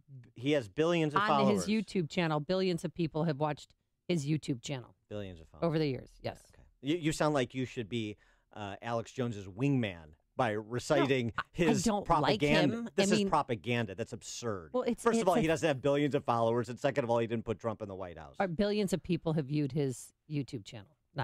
But he has millions of followers, but billions have viewed his Right. So YouTube you could have 1 million people view something 1 million times, and that's the multiplier effect. But the question is, I suppose, for me, is does this interview add value? You learned about InfoWars. Should InfoWars be amplified? Was there any value, or is this just hucksterism going in both directions? Well, you listen. She, of course, broke down his crazy theory that the Sandy Hook children, that was a hoax, that those were actors. I remember even that day, if I go back from memory, then saying, but then some of it looks like it's real. But then what do you do when they've got the kids going in circles in and out of the building with their hands up? I've watched the footage, and it looks like a drill. I mean, the guy is great. He never owned up. He never disavowed what he said about the children being actors. In our interview, we asked Jones numerous times what he now believes, and he never completely disavowed his previous statements. I tend to believe that children probably did die there. But then you look at all the other evidence on the other side, I can see how other people believe that nobody died there. I mean, he is clearly a nut job. And after watching this, now I can confirm that 100%, that I would never log on to InfoWars. I would never believe a word that came out of that man's mouth, because this is an act. Except his billions of followers. No, that's a part of America that I didn't know that would be watching and listening to this, that buy into this propaganda. I mean, he's a brainwasher. That's what he is. And what's Megyn Kelly's role in this, in your opinion? To exploit him and to try to get him to come clean. Like, really? This is just an act. Why don't you just say that this is an act? She didn't bring up the fact about during his divorce and his custody hearing. She didn't bring up the fact that your attorney said that this is all an act. Mm-hmm. Well, that's what That would have been good. That's what you think Megyn Kelly's doing. Let's listen to Megyn Kelly in her own words, talking to Alex Jones about what she wants out of the interview. It really will be about who is this guy, and we'll talk about some of the controversy, and I'll ask you, and you can respond, and we'll get into the whole, what you've been through this past year. And my goal is for your listeners and the left, who will be watching some on NBC, to say, wow, that was really interesting. All I can do is give you my word and tell you, if there's one thing about me, I do what I say I'm going to do, and I don't double cross. So I promise you, when it's over, you'll say, absolutely, she did what she said she was going to do, and you'll be fine with it. I'm not looking to portray you as some boogeyman or do any sort of a gotcha moment. I just want to talk about you. I want people to get to know you. And the craziest thing of all would be if some of the people who have this, insane version of you in their heads walk away saying, you know what? I see, the dad in him. I see the guy who loves those kids and who is more complex than I've been led to believe. Would you like to revise and extend your remarks? I saw, the dad in him. The only dad that they talked about was a dad who lost his son at Sandy Hook, who had a message for Alex Jones on this Father's Day. But I think he's blessed to have his children to spend the day with, to speak to. I don't have that. That was, she said, if you can say anything to him on this Father's Day, what would it be? But then they went to talk about Pizzagate, the yogurt company. But he didn't get up and walk away and say, hey, I thought we weren't supposed to talk about this. Instead, he answered her questions. So what she promised him and what actually happened, he's got to... Did you hear what Megyn Kelly... Megyn Kelly is so much more, to me, the referendum question than Alex Jones. Alex Jones is a known quantity. Megyn Kelly, as she tries to redefine herself, as she said, she didn't like being at the tip of the partisan spear. Right. She's a combination in her own mind of Mike Wallace, Oprah, and Larry the Cable Guy. I think that's an insult to Larry the Cable Guy, number one. Number two, I don't think that's true. And number three, you hear what she's saying. The idea that this was going to be some holding Alex Jones to account. The statement she released after she was uninvited from the Sandy Hook event she was to MC for the victims' families. She's uninvited. I find Alex Jones and what he said about Sandy Hook as reprehensible as you do, and so on and so forth. All of the excuse making, this is what journalists do, and so on and so forth. And so you hear what she's actually saying to him, what she actually is stating she wants to get out of the interview. And you want to tell me again that this is somebody who is going to do probing interviews to add real value to the national dialogue. Oh, she's carrying an interesting personality. I want people to see you as a three-dimensional human being. I want people to see the dad in you. And listen, again, I mean, she's very clear about the get. Well, so I started my new job, you may have heard. And we're going to start first with this Sunday night CNN News Magazine program across from 60 Minutes. And it's sort of a good opportunity for long-form storytelling. It's not like the 3-minute interview. It's like the in-depth profiles of people. And at the top of my list was you. At the top of my list was you, Alex Jones. Really? You wouldn't have been at the top of my list. That's how you're going to leverage this platform? It's just very interesting to me how people will consume this. She kind of did what turned out to be kind of a nothing softball interview of Putin, where she was just a vehicle for his propaganda. And even before the interview aired with Jones, she allowed herself to be a vehicle for his propaganda. I don't like the fact that he secretly audio, recorded their conversations. I mean, that's what? Well, it feels dirty to me. It feels just gross. I don't care. People do that. When you set up interviews, you promise people, not everybody, but I know that people do it, promise some things that they know darn well aren't going to happen. And she clearly did that, but I don't like the fact that he secretly, that he invaded her privacy, or her right to privacy he exploited. Right to privacy? This is a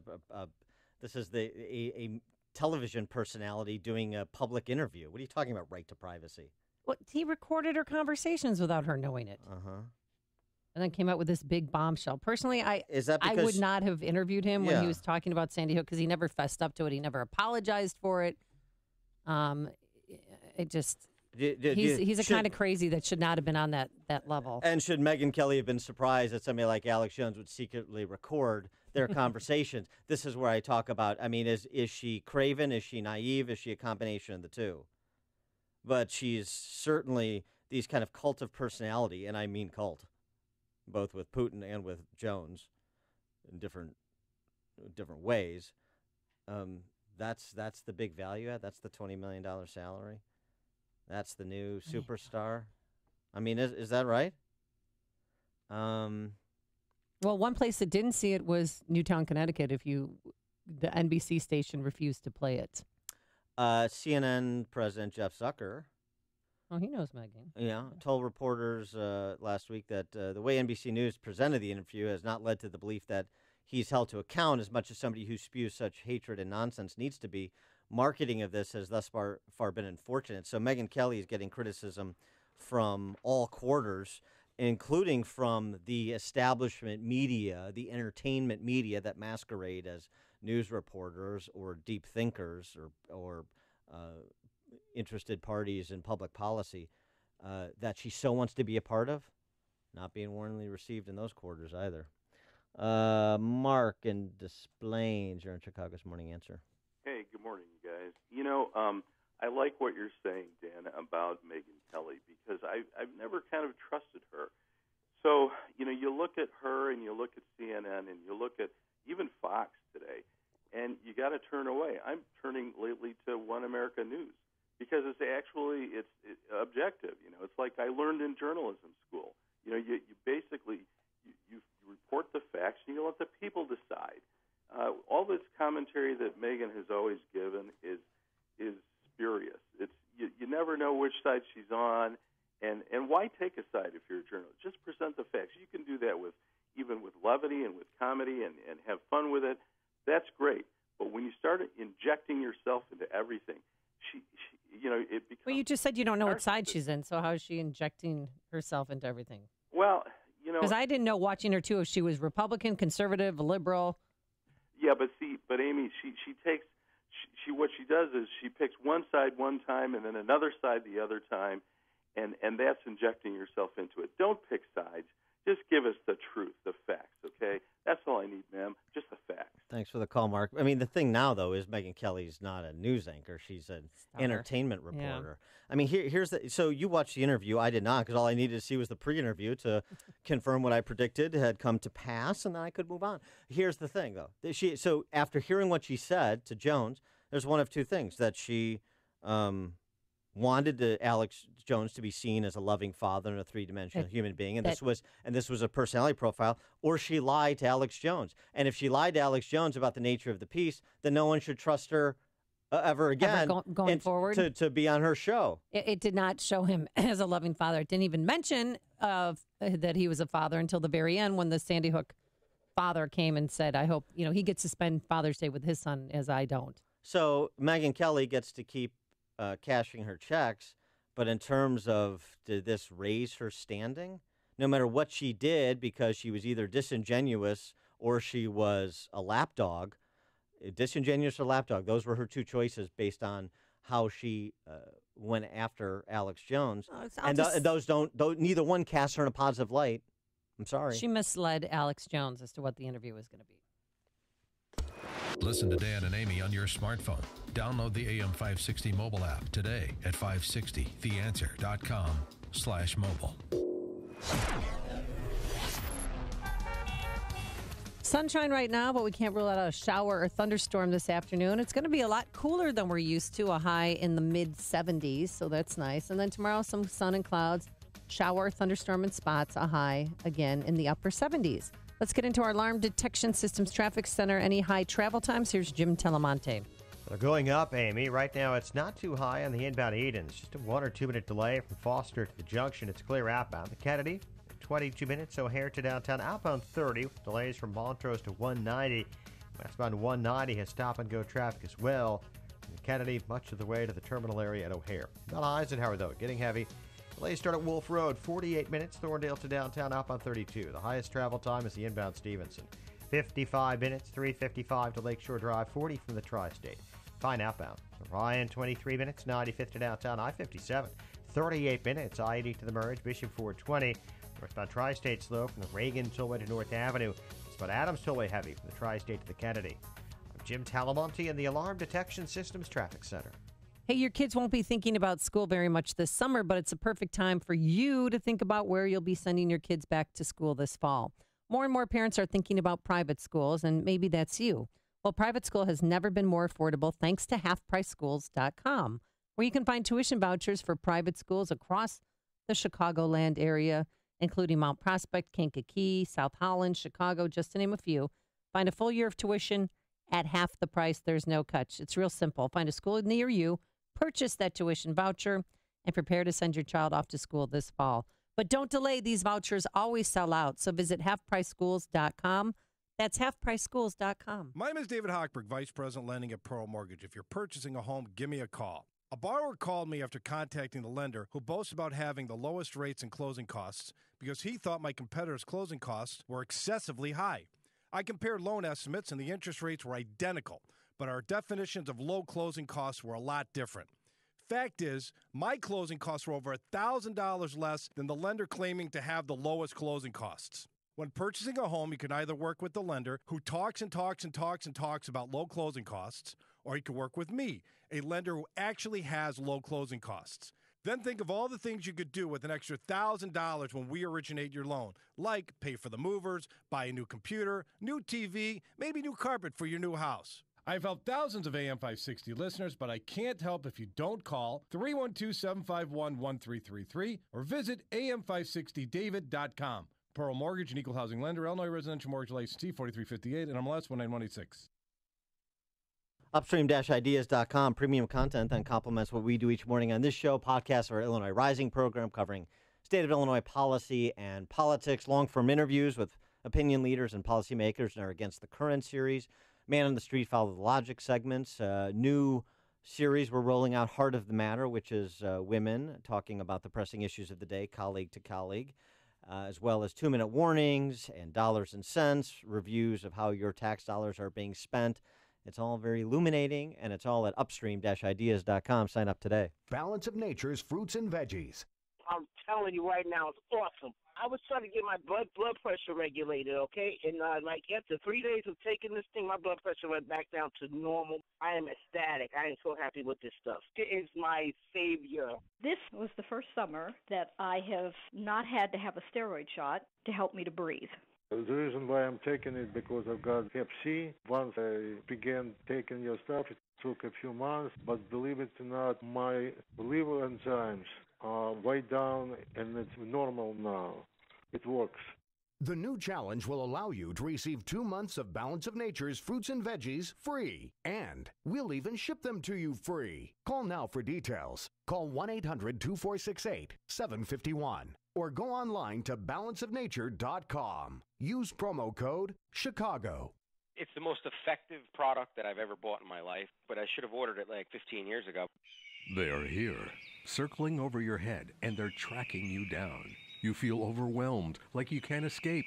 You need a solution to get your back taxes filed, to put your life back on track. You need someone who can keep the vultures at bay and work directly with the IRS to leverage every opportunity to settle your tax debt.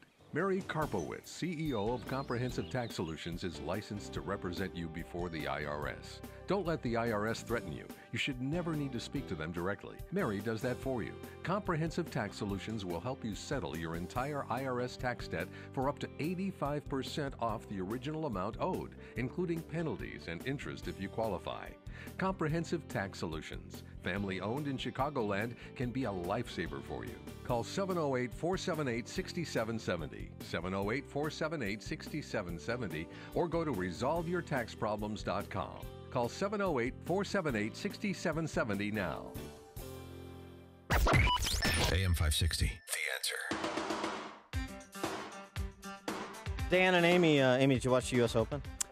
I did. My kids actually went to the U.S. Oh, Open. yeah, I saw the picture with Eli. Yeah, Eli was with Ricky Fowler. Nice. Yeah. Ricky Fowler had a good And then they tournament. met Sergio Garcia and other people. So they had a really good time. Well- Their first U.S. Open. Of course, Brooks Koepka wins the U.S. Open with the low score, tying the all-time low score for the U.S. Open, partly because of how favorable the conditions were on Saturday because of the rain softening up the greens and stuff. Oh, exactly. It's something. What wasn't he? 16 under or 15 under? 16 under. And Ooh. also, it's funny because I was also playing golf on Saturday at Aurora Country Club and the member guest. Wait, I can't. Where were you playing? Aurora Country Okay. Club. And I Aurora. didn't have the same result with the favorable conditions. I chopped that place up. I don't know if I could have played worse. Did you get a bill for the? I embarrassed myself. I'm banned from Aurora Country Club. Is that why you're a little salty this morning? Because you played a bad round of golf on I Saturday? am. Friday and Saturday. I played Well, poorly. oh no! So we're gonna have to deal with this tomorrow too. Fortunately, I have the Aid for Women golf outing up in Hawthorne Wood, or no, Long Grove. Today? Long Grove today, so maybe Well, I can make up for it. hit You it got to get right straight. back to it. But so Koepka wins the Oh yeah. the tourney. And the obligatory, go kiss your girlfriend moment. It's so beautiful. That's right. And Joe Buck was there to memorialize it, providing a nice kind of metaphor for Fox News' coverage of the U.S. Open generally, or Fox Sports' coverage, I should say. Leading the field in greens in regulation. His girlfriend, Becky Edwards, All-American soccer player at Florida State. Koepka. Joe, that's actually his new girlfriend. That's Jenna Sims. Ooh. They were all staying together this week. Oh, yeah. Becky Edwards. They met at Florida State. She played soccer. Now she's a professional soccer player. Joe, they broke up. Jenna Sims is a Hollywood wannabe. Kind of. I mean, she was Miss Teen USA, and she's coming up. She's going to be in Sharknado 5. That's great. And Dating me, but I'm looking at both of them. I'd have to go with Becky Edwards. I like the sporty version. I mean, if you want to have children, you want an athletic child, so go with the athletic girl. It's interesting. That's not my focus. Was on Joe Buck misidentifying the woman in question. They kind of look alike, though, Dan. Well, They do. and the interesting, the kind of subsequent news with respect to Joe Buck and what you just heard is that now CNN, the New York Times, and the Washington Post are in a bidding war for Joe Buck to anchor their political coverage. Stop it. Coming up on Chicago's Morning Answer, you're not going to want to miss this. We're going to talk to Illinois Republican Congressman Rodney Davis, who was at bat when the shooting started. That's at 6:36. But now let's go into the newsroom. Here's Mike Scott. Sunshine this morning, 64 degrees, partly cloudy skies in the Nissan of St. Charles newsroom. Nissan of St. Charles, home of the Lifetime Advantage warranty. London police say they're investigating whether the death of a man outside a London mosque was the direct result of a van plowing into a crowd of Muslim worshippers. 10 were injured in that attack. UK Home Secretary Amber Rudd. Unfortunately, we have again woken up to another terrible incident in London where a man has taken hold of a van and driven it into a group of innocent people in Finsbury Park. Police say in a statement the man was receiving first aid outside the mosque at the time of the attack and died at the scene, but it's not clear right now whether he died from the van attack or something else. Conflicting statements about the Russia probe by President Donald Trump and an outside lawyer leave unanswered whether the chief executive actually is under investigation. Lawyer Jay Sekulow went on the Sunday TV shows to say emphatically that Trump is not being investigated. Former House Speaker Newt Gingrich says President Trump's tweeting claiming he's under investigation for firing FBI Director James Comey was not helpful. Trump has a compulsion to counterattack and is very pugnacious. Trump saying Friday in a Twitter post in which he complained about reporting that he is under some type of investigation. Japan's Coast Guard is being investigating why it took nearly an hour for a container ship to report a deadly collision between a U.S. naval destroyer and that ship. Vice Admiral Joseph Aucoin, commander of the U.S. 7th Fleet, says most of the damage to the USS Fitzgerald was below the waterline. It's a large gash near the keel of the ship, and so the water flow was tremendous, and so there wasn't a lot of time in those spaces that were open to the sea. Coast Guard officials say now they're trying to find out what the crew of the Philippine-flagged ACX Crystal was doing before reporting the collision to authorities 50 minutes after it happened. The Portuguese Interior Ministry says the death toll in a forest fire has risen to 62. The Interior Ministry says firefighters are still working on 4 fronts of that fire. Mali's Security Ministry says 2 are dead after a suspected jihadist attacked a popular resort. The ministry there saying one of the victims was a dual French citizen. 1 person is in custody following the death of a 3-year-old girl on Chicago's southwest side near 25th and Homan. Charges pending after an elderly Chicago couple was found stabbed to death on the west side in the 1400 block of North LeClaire. 1 person in that case has been taken into custody. Bond denied for an 18-year-old and 2 other juveniles have been charged with attempted murder in connection with the shooting that wounded 2 girls during a school picnic at a Chicago playground. Cubs beat the Pirates 7-1. Blue Jays avoid that 3-game sweep with a 7-3 win over the White Sox. The News, a service of Farmers Insurance, takes more than a roof to make sure your home is covered. Farmers Insurance has over 89 years of knowledge and experience, so you can protect what's important to you. Learn more at farmers.com. 6:33 is our time. We'll have a check of traffic and weather on the way next on AM 560. Dennis Prager believes we live in a world of double standards. If a fanatical Trump supporter had tried to murder as many Democratic congressmen as possible, you think a Nancy Pelosi would get up there and call for unity? I don't. I think she would have gotten up there and said, this is the hate unleashed by this president. The Dennis Prager Show, weekdays at 11, right before Sean Hannity at 2 on AM 560. The Answer. Right now with Galaxy. Buy 1 cabinet, get 1 free. Visit us online at GalaxyHome.com to schedule your free in-home estimate. Save an additional $500 when you book right now. If you're aged 59 and a half or older with the 401k plan and still working, stop what you're doing and call Arlington Capital Management at 855-471-5796. They'll help you actively manage your 401k, show you strategies to avoid major declines, and capitalize on opportunities. There are benefits with age, and this is one of them. At 59 and a half, you're entitled to new opportunities in the investment world that can dramatically improve your results and even lower your fees. Call 855-471-5796 now and take the first step toward getting more out of your retirement assets. The team at Arlington Capital Management proactively explores the market, our economy, and all of the variables that offset your investments. Call 855-471-5796 now for a complimentary consultation. That's 855-471-5796 or visit arlington-capital.com. You worked hard to accumulate your nest egg. Now, it's time to put your money to work for you. 6:35, let's get a check of the roads in the Alarm Detection Systems Traffic Center with Jim Talamonte. Thanks, Mike. Eden's inbound is 21 minutes. Lake Cook to Montrose, outbound 20. The Kennedy, 30 minutes. O'Hare to downtown, outbound 46. Westbound 190 is bottled up. The Kennedy to Manheim. Inbound Eisenhower delays start at Wolf.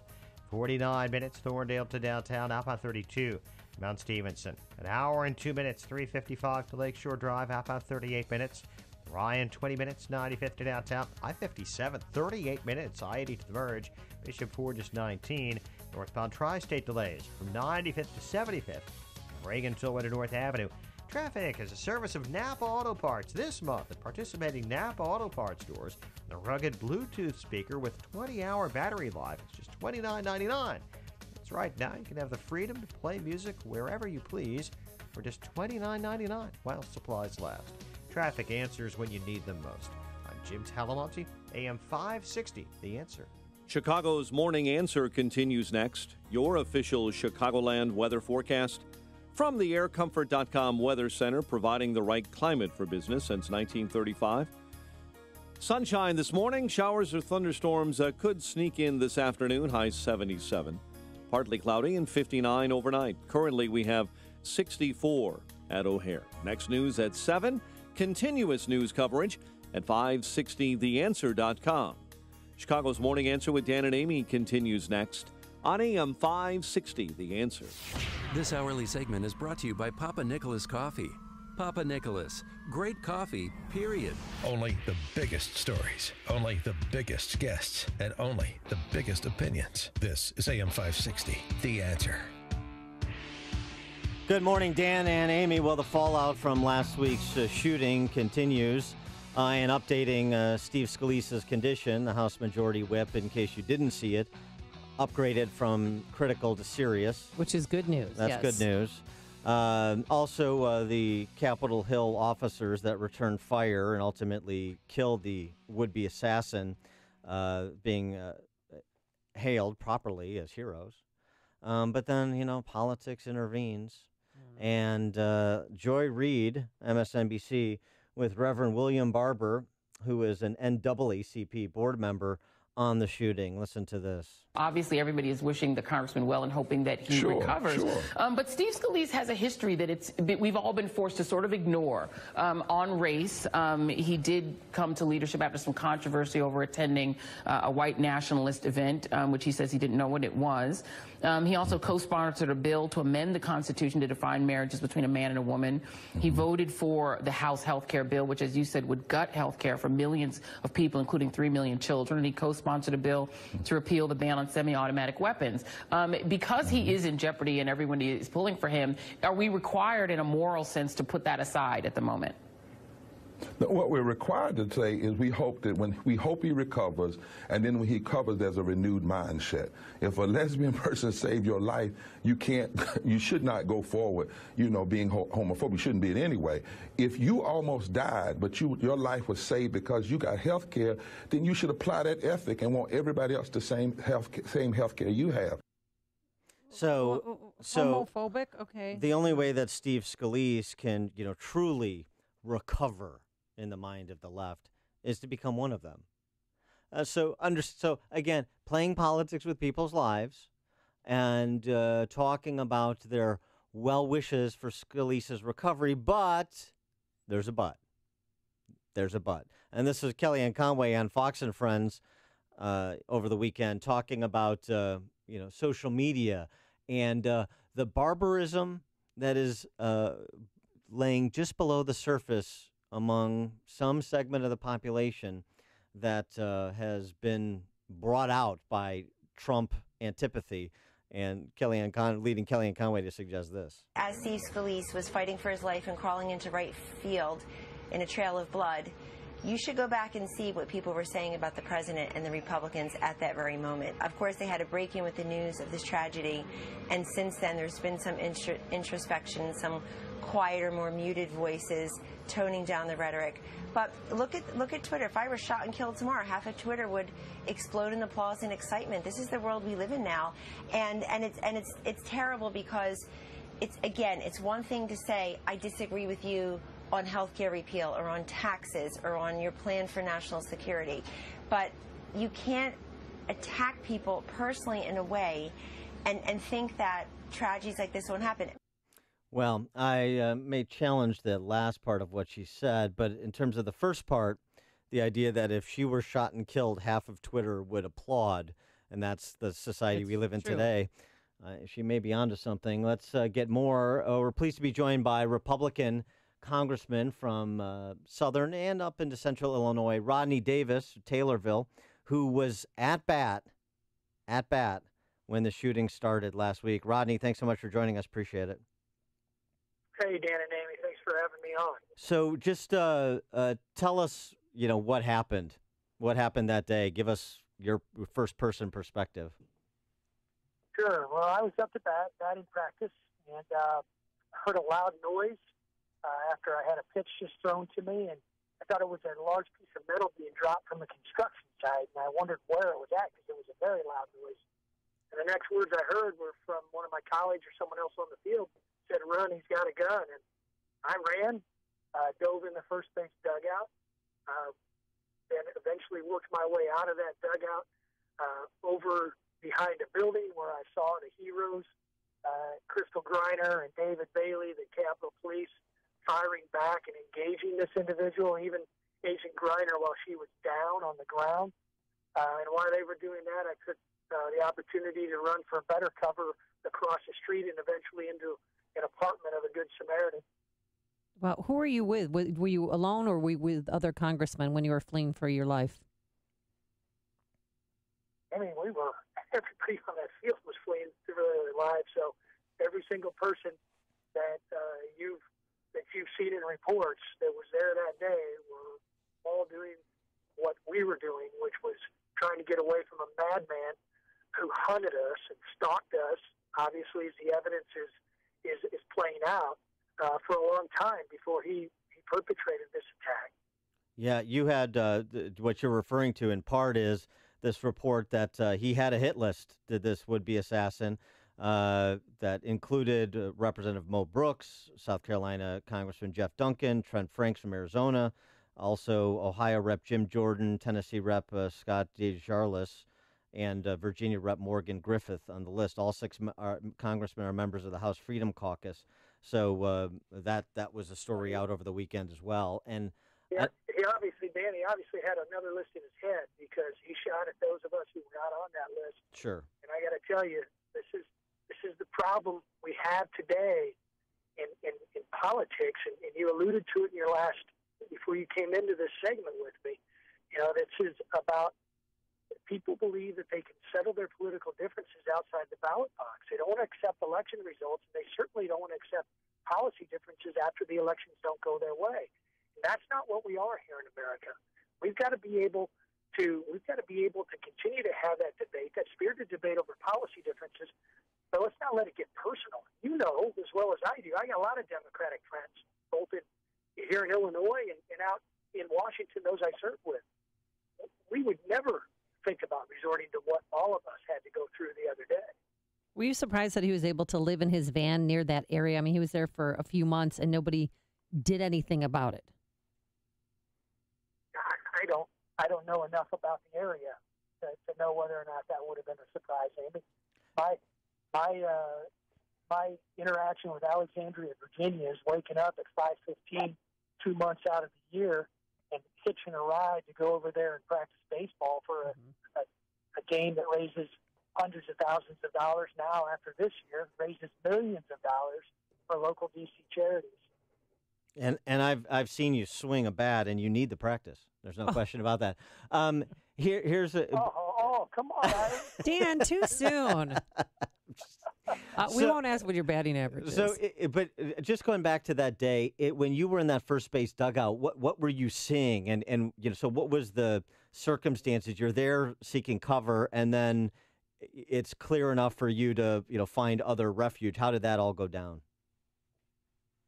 And I'll be honest with you, buddy, I didn't see anything. I never saw the shooter. Okay. As soon as I heard the words "run," he's got a gun, I dove into the dugout. I landed on top of one or two more people that were closer to the dugout and got there before me, even though I figured I probably could have beaten Carl Lewis in the 100 from home plate to dugout.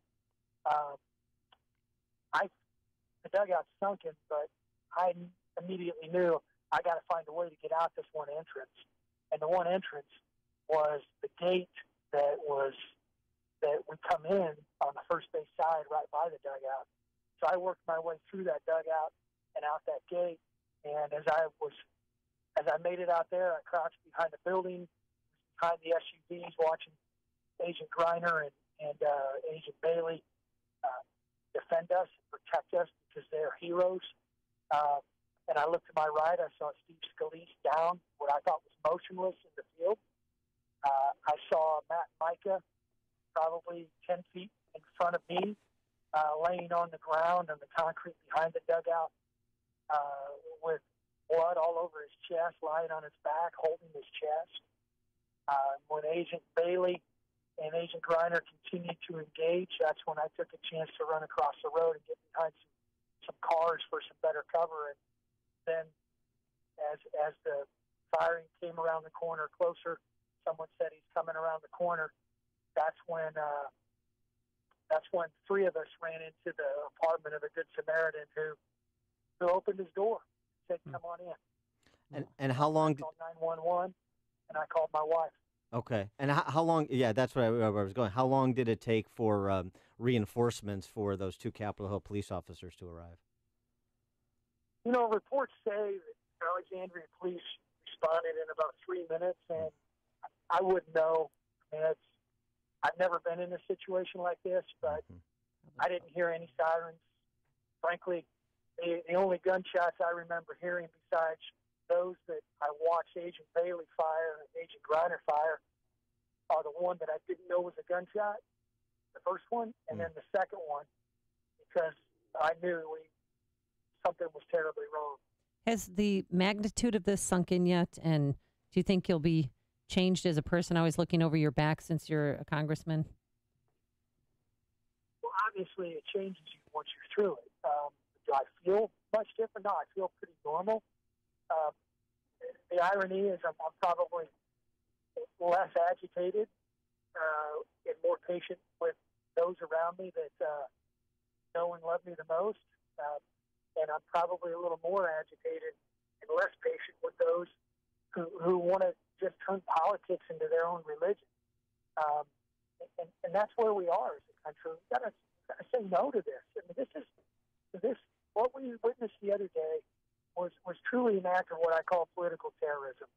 This man, this maniac, which makes me nauseous, he's from our home state. Yeah. He came to a field, he stalked us, and he did it for political purposes. He turned his politics into his religion, and that makes him no different than anybody else who hijacks their religion to try and use it as a reason to indiscriminately kill, or in this case, thankfully, try to kill innocent people.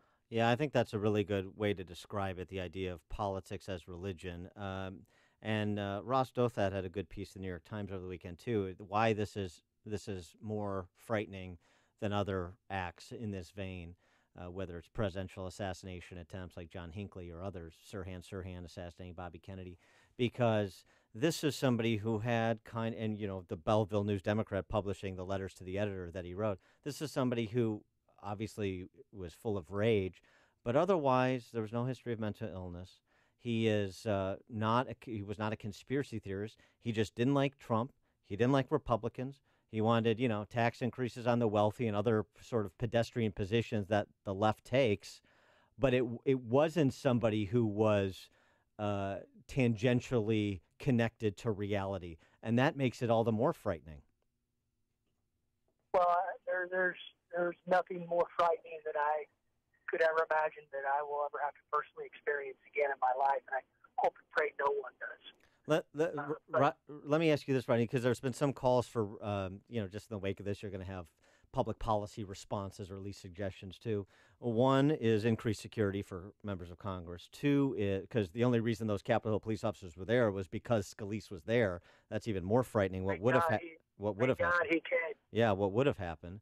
And then secondly, a suggestion of reciprocity for right to carry, so that members of Congress who have concealed carry permits in their home state or open carry permits in their home state can carry in D.C. What do you say to both of those suggestions?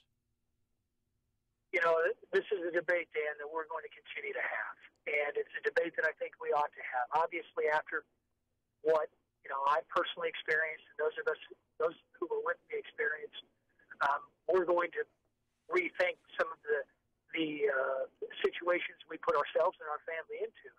It's not going to be a coincidence that I'm going to probably prioritize security a lot more than I had, not only in Washington, but also back home in the district, because obviously we took it for granted. When we walked into a baseball field with one entrance unlocked, and stood on that field for an hour in the mornings to practice, because we took for granted that we were going to be able to leave that field just as easily as we got there. But last Wednesday showed that wasn't the case, and we've got to take that into consideration. Look, I'm somebody who's trained to carry a concealed weapon.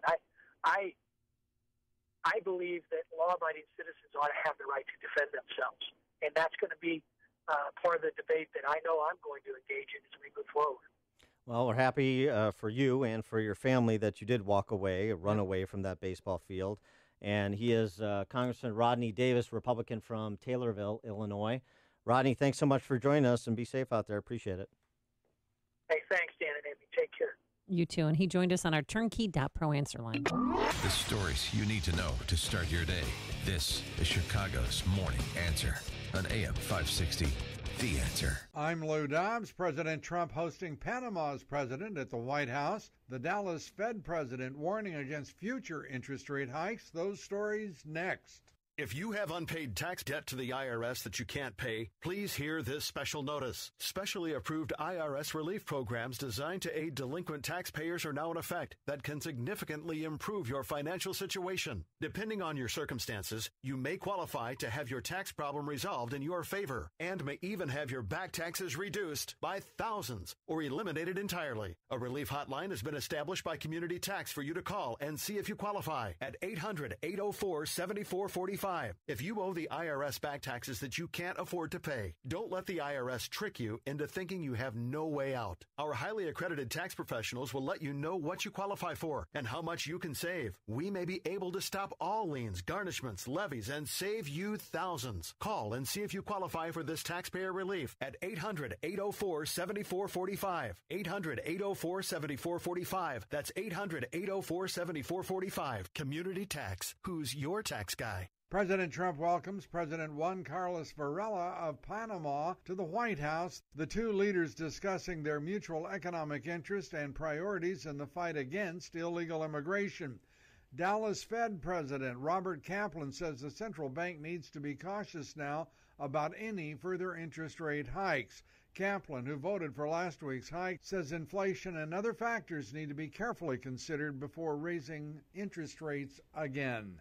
Employers in 9 states adding significant numbers of new jobs last month.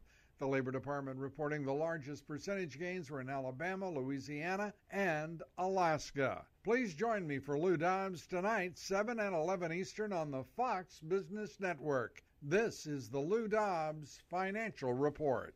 Hey, if you haven't bought a MyPillow yet, why not? Maybe you've seen them in a store, but the radio deal using my name, Amy, as the promo code is a much better deal. In fact, it's the best deal available. And in June, you'll receive the 50% discount on a MyPillow 4-pack. That's 2 premium MyPillows, 2 Go Anywhere MyPillows with 50% off. You can move the fill to give you the exact support you need, regardless of sleep position, and you'll sleep deep and won't wake up to a stiff neck or headache. And our friend Mike Lindell manufactures them in America using only American labor. So you can wash them and dry them. They're hypoallergenic, which is perfect for allergy season. And you get a 10-year warranty, 60-day money-back guarantee. Go to MyPillow.com, type Amy in that promo code for 50% off the 4-pack, or call 800-489-0201, promo code Amy. That's 800-489-0201. You are about to hear from Dr. Douglas Howard. After 20 years and tens of thousands of success stories, Balance of Nature is still the only pure whole food supplement available. Balance of Nature has served more than 500 million servings of fruits and vegetables. Don't accept imitations, copies, or substitutions. Our success stories are unique to Balance of Nature's fruits and veggies. You'll know you have the real thing when you open the bottles and see, smell, and taste real produce. It is worth every penny I pay because they really have made such a difference in my life. It is making me feel a whole lot better. Even my doctor thought it was a good product. Take Dr. Howard's Health Challenge and find out how to get 2 free sets of fruits and veggies. We'll even ship them to you for free. Call now for details. Call 800-2468-751. That's 800-2468-751. Or go online to balanceofnature.com. Use promo code Chicago. Dan and Amy, I know when kids are out of school and they're done with all their testing and they've done a good job all year of eating their vitamins and doing their exercises, you load them up in the old Griswold family truckster and you want to take them across country to some interesting spot, maybe learn a little bit about our country. Which brings me to Brantley Ussery. He is the Charlottesville Albemarle Convention and Visitors Bureau Director. And he joins us now to talk a little bit about that scenic part of the country and historic part of the country. So it's been a spell since I've been in Virginia, and particularly in the Charlottesville area. Tell me why this summer I should end that spell and come back. You should absolutely end that spell, because I'm telling you, there is no better time to be in Charlottesville and Albemarle County than in the summertime. I mean, it's beautiful here. One of the big things that really sets Charlottesville apart is the amount of historic sites that we have that you can visit all in one day. We have the homes of 3 former presidents that are in our area. After a day of sightseeing, you can relax and join one of your top wines that are from the area. Moms like that. Absolutely. And, just in the past couple of years, this area has come bursting onto the wine scene, and it was even named as one of the top wine destinations in the entire world by Wine Enthusiast magazine. And in fact, we have about 30 vineyards that are in our geographic area. And, for families that have kids in grade school, high school, an opportunity to visit University of Virginia, it's worth checking out. And I think it's one of the features that brings a lot of people from around the country to UVA. The University of Virginia is a huge draw for tourism and visitors in this area. It's consistently ranked as one of the top public universities in the entire country. Brantley Ussery, he is the director of the Charlottesville Albemarle Convention and Visitors Bureau. Brantley, thanks so much for joining us. Appreciate it. All right. Thank you. Signature Bank is Chicago's fastest-growing independently owned business bank. It's a bank where relationships still matter. Signature Bank knows your name and your story. I'm Dan Proft, and I know this because Signature Bank is my business bank. I'm Bob Aument, a founding partner of the law firm of Dassman & Aument and longtime personal customer of Signature Bank. Our firm recently left one of the larger banks to bank with Signature Bank, and it's been a refreshing change.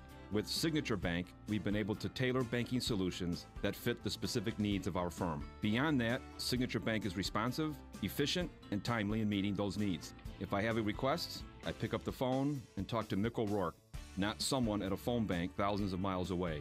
Dassman & Aument needed more than what the larger banks offer, and we found that with Signature Bank. Signature Bank is looking for their next success story. Learn more about turning your business vision into reality. Visit signature-bank.com. Signature Bank, helping local businesses succeed. Member FDIC, Equal Housing Lender. AM 560, The Answer. Coming up on Chicago's Morning Answer. Is President Trump drawing a red line in Syria? We'll discuss with Colonel Cedric Layton at 7:07. But first, into the newsroom we go. Here's Mike Scott. Amy and Dan, one in custody following the death of a 3-year-old girl in Chicago. An elderly couple found stabbed to death inside their Chicago home, and the investigation continues. A man charged in a deadly Oak Lawn fire. Cubs crushed the Pirates while the Jays topped the White Sox to avoid the sweep. We have sunshine and clouds this morning. WIND Chicago News Time is 7 o'clock. Another van plows into pedestrians in London. I'm Dave Anthony, Fox News. It was an attack that, once again, targeted the ordinary and the innocent. British Prime Minister Theresa May, the difference this time, it was Muslims who were attacked. The driver of the van, a white man, age 48. One person's dead, 10 injured. Here in London's Finsbury Park neighbourhood, witnesses telling how a man drove a van into a group of worshippers near a mosque. Abdul Rashid was there as the attacker was restrained by members of the public. While everybody was shouting and everybody was wondering exactly as to what's going on, he was just standing there. No facial expression. Other witnesses saying the man said something like, "I've done my bit." Police say they are treating the incident as a terrorist attack. In London, Simon Owen, Fox News. They keep finding victims in a blackened high-rise apartment building in London. It's now 79 people dead in last week's fire there.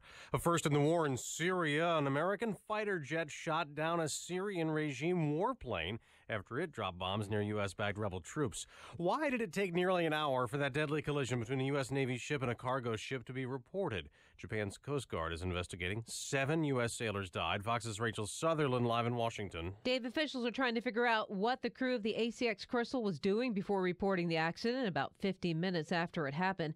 We're also hearing stories of heroism, even though 7 sailors died when the ship collided with the USS Fitzgerald off Japan's coast early Saturday morning. The Coast Guard initially said it happened at 2:30 a.m. After interviewing Filipino crew members, the Coast Guard has changed the collision time to 1:30 a.m.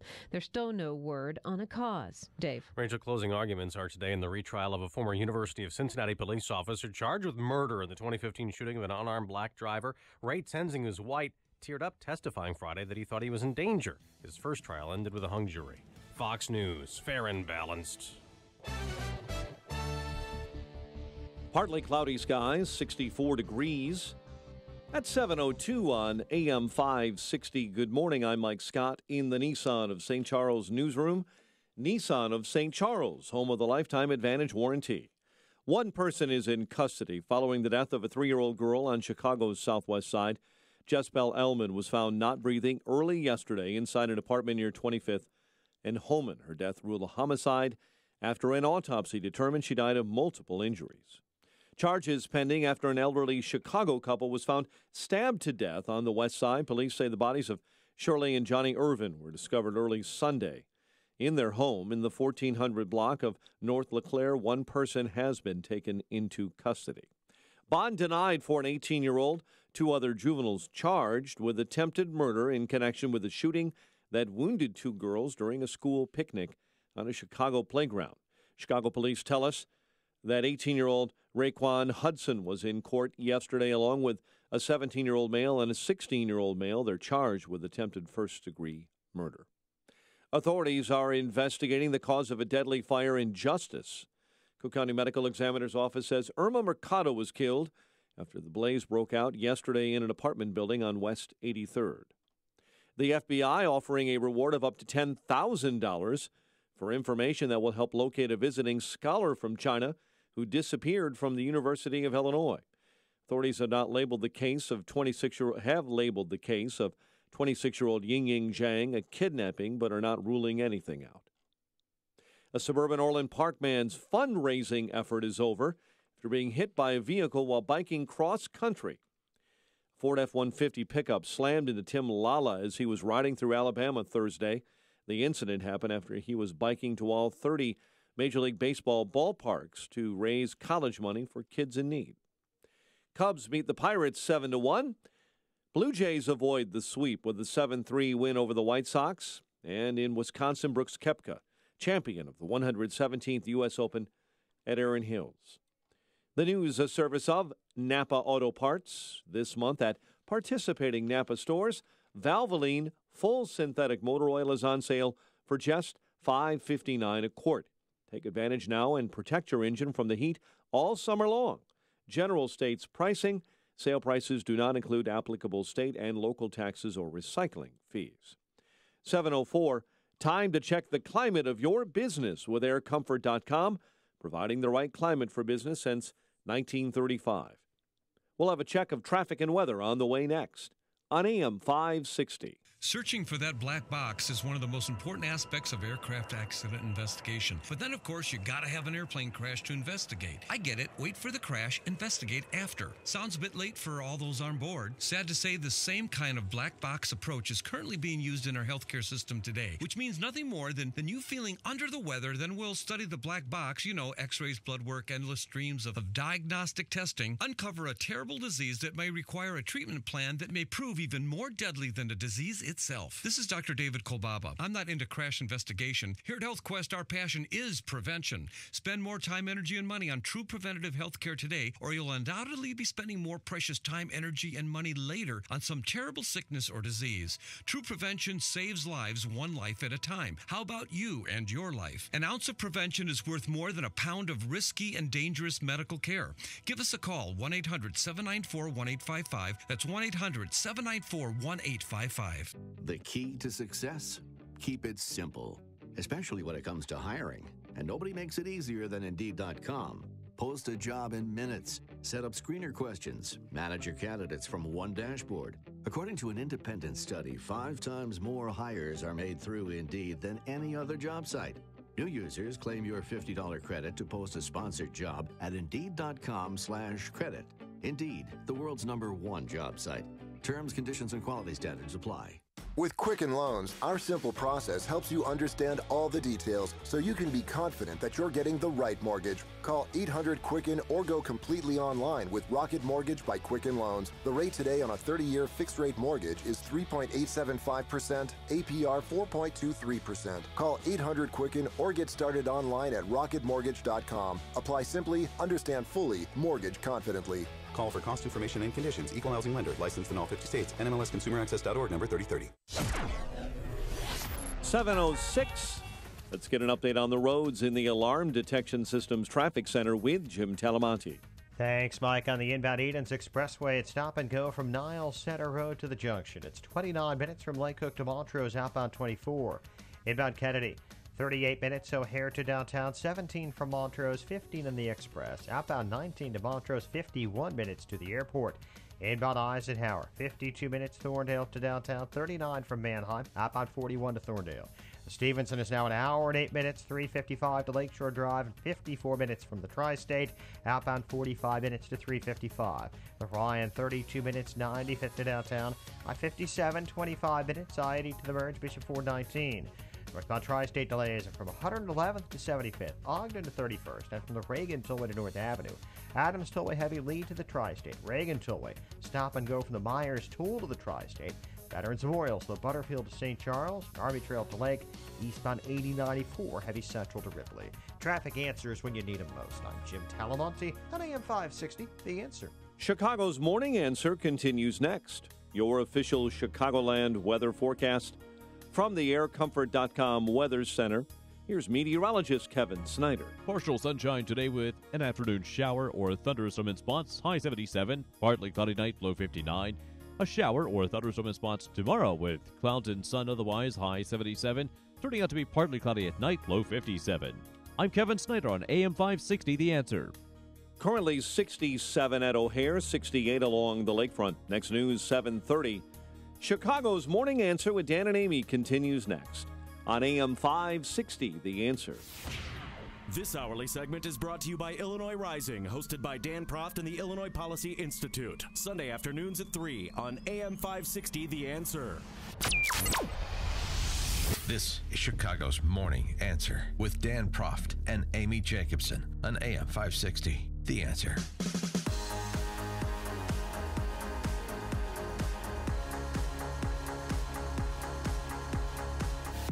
Good morning, Dan and Amy. So is President Trump getting us more involved in Syria? Is he drawing a red line in Syria? Is he going to enforce a no-fly zone, as had been previously suggested, to protect the Syrian Democratic Force, such as they are?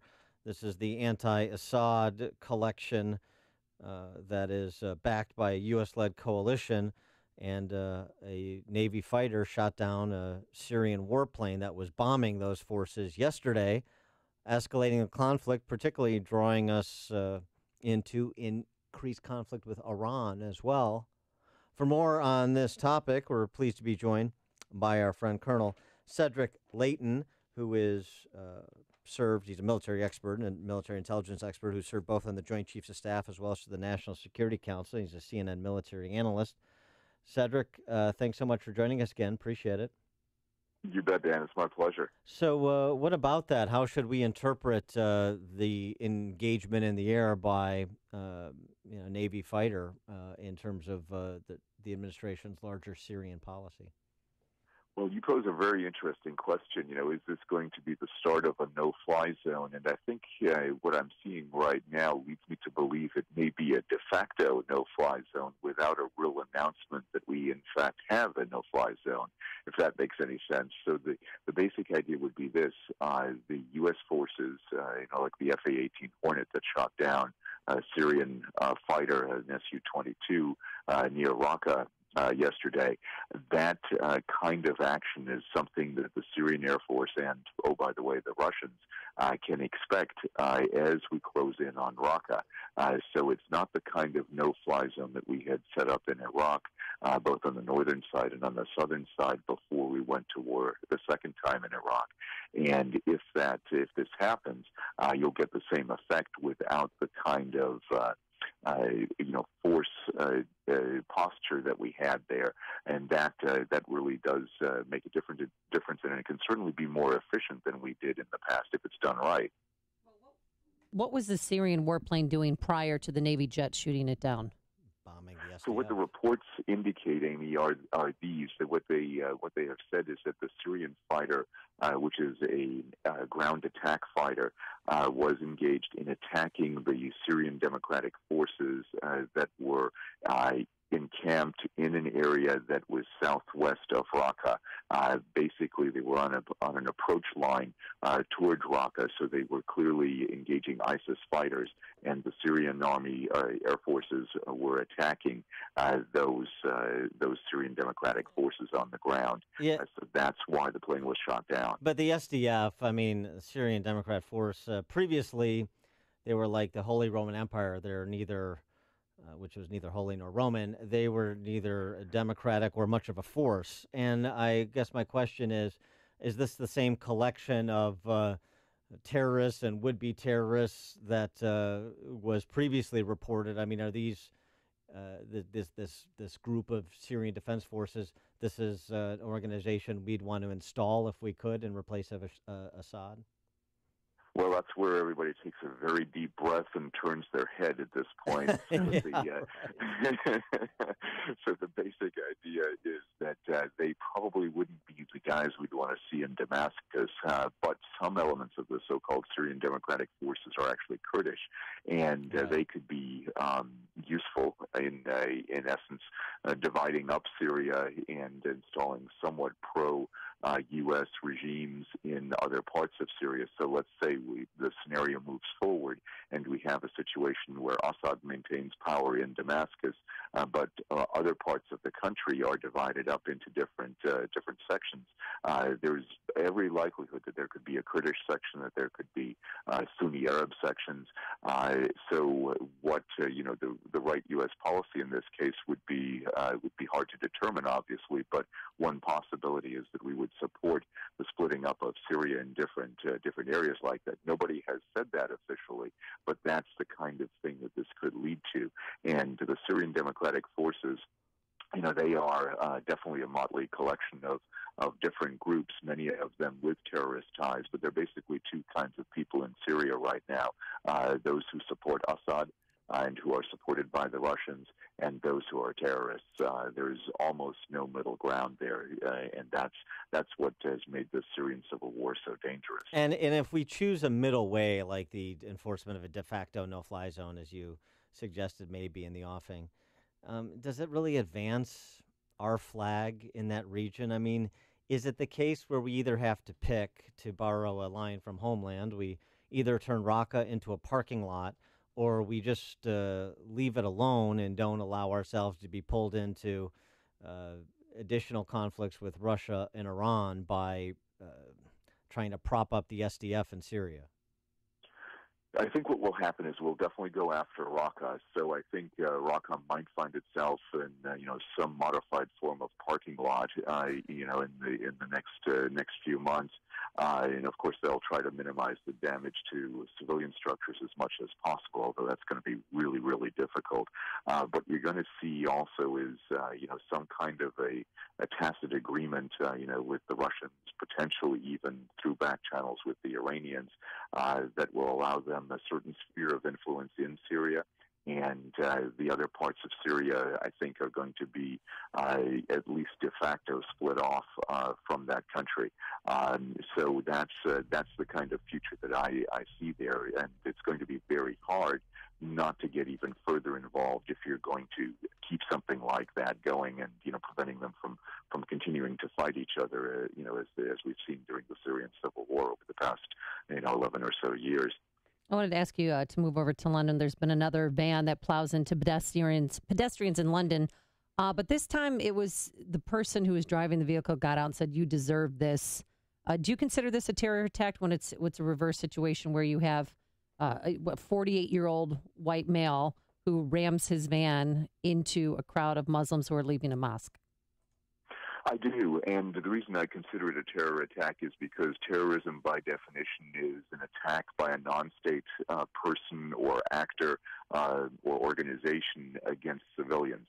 And that's these people, as far as we know, the people that were victims of this were, in fact, as far as we can tell, civilians leaving a place of worship, and that leads you into the area of terrorism. And so, by any other term, I'd say this is a terror act. It is, as things go, a relatively small act, but it's still a tragedy for those involved. And, regardless of faith and regardless of who the perpetrator is, it does certainly bear all the marks of a terror attack. I wanted to get your insight on one other matter over the weekend, the ramming of the USS Fitzgerald by a cargo ship and 7 sailors dead.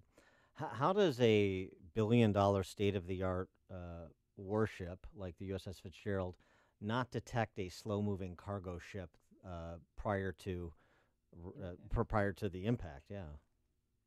Yeah, that's really the big question, and of course, the Navy, the 7th Fleet out there in Yokosuka, Japan, is starting an investigation, and the admiral that's in charge of that, has basically announced that everything that they're going to be looking at includes, how did this happen, and why on earth would a slow-moving, huge cargo vessel come this close and crash into a destroyer of the type of the USS Fitzgerald. So that really is a major question, because the Fitzgerald is in fact equipped with radar equipment. It's also got collision avoidance systems of various types that are on board the aircraft, on board the vessel. And the big thing there is, I've actually spent some time on board ships similar to the USS Fitzgerald, and the berthing area where the 7 sailors perished. Those berthing areas are really small and narrow, confined spaces. So it would have been almost impossible for them to get out of these areas, and that compounds the tragedy in a case like this. But there are a lot of questions that need to be answered. I think based on preliminary reports, the cargo vessel was initially going in a direction that was similar to that of the Fitzgerald, and then it turned around, according to these reports, quickly and moved back in the opposite direction, and that part somehow was missed by the Fitzgerald's crew, I guess, and that, based on these reports, you have to wonder why it was missed and how this could, in fact, have happened. It's one thing for them to turn around. Normally, you have ways of detecting that, and you see that happening. And plus, they're also supposed to communicate, any kind of drastic maneuver like that. Well, it looked like a sharp U-turn from the cargo ship that was owned by a Filipino company. So I don't. Right, exactly. And so, from that standpoint, why were they making that sharp U-turn, and why was this done in this way in a fairly busy shipping channel that, was really one of the lifelines of Tokyo? And so that's something that really does not make sense, and I think they need to look at it from a complete perspective. What kinds of things could have happened? Was this some kind of odd rogue action, or was this something that was more routine? It doesn't look like it was routine, but it's certainly something that requires a great deal of investigation and a lot of criminal investigative work. He is Colonel Cedric Leighton, military intelligence expert who served both on the Joint Chiefs of Staff as well as the National Security Council. Colonel Leighton, thanks as always for joining us. Appreciate it.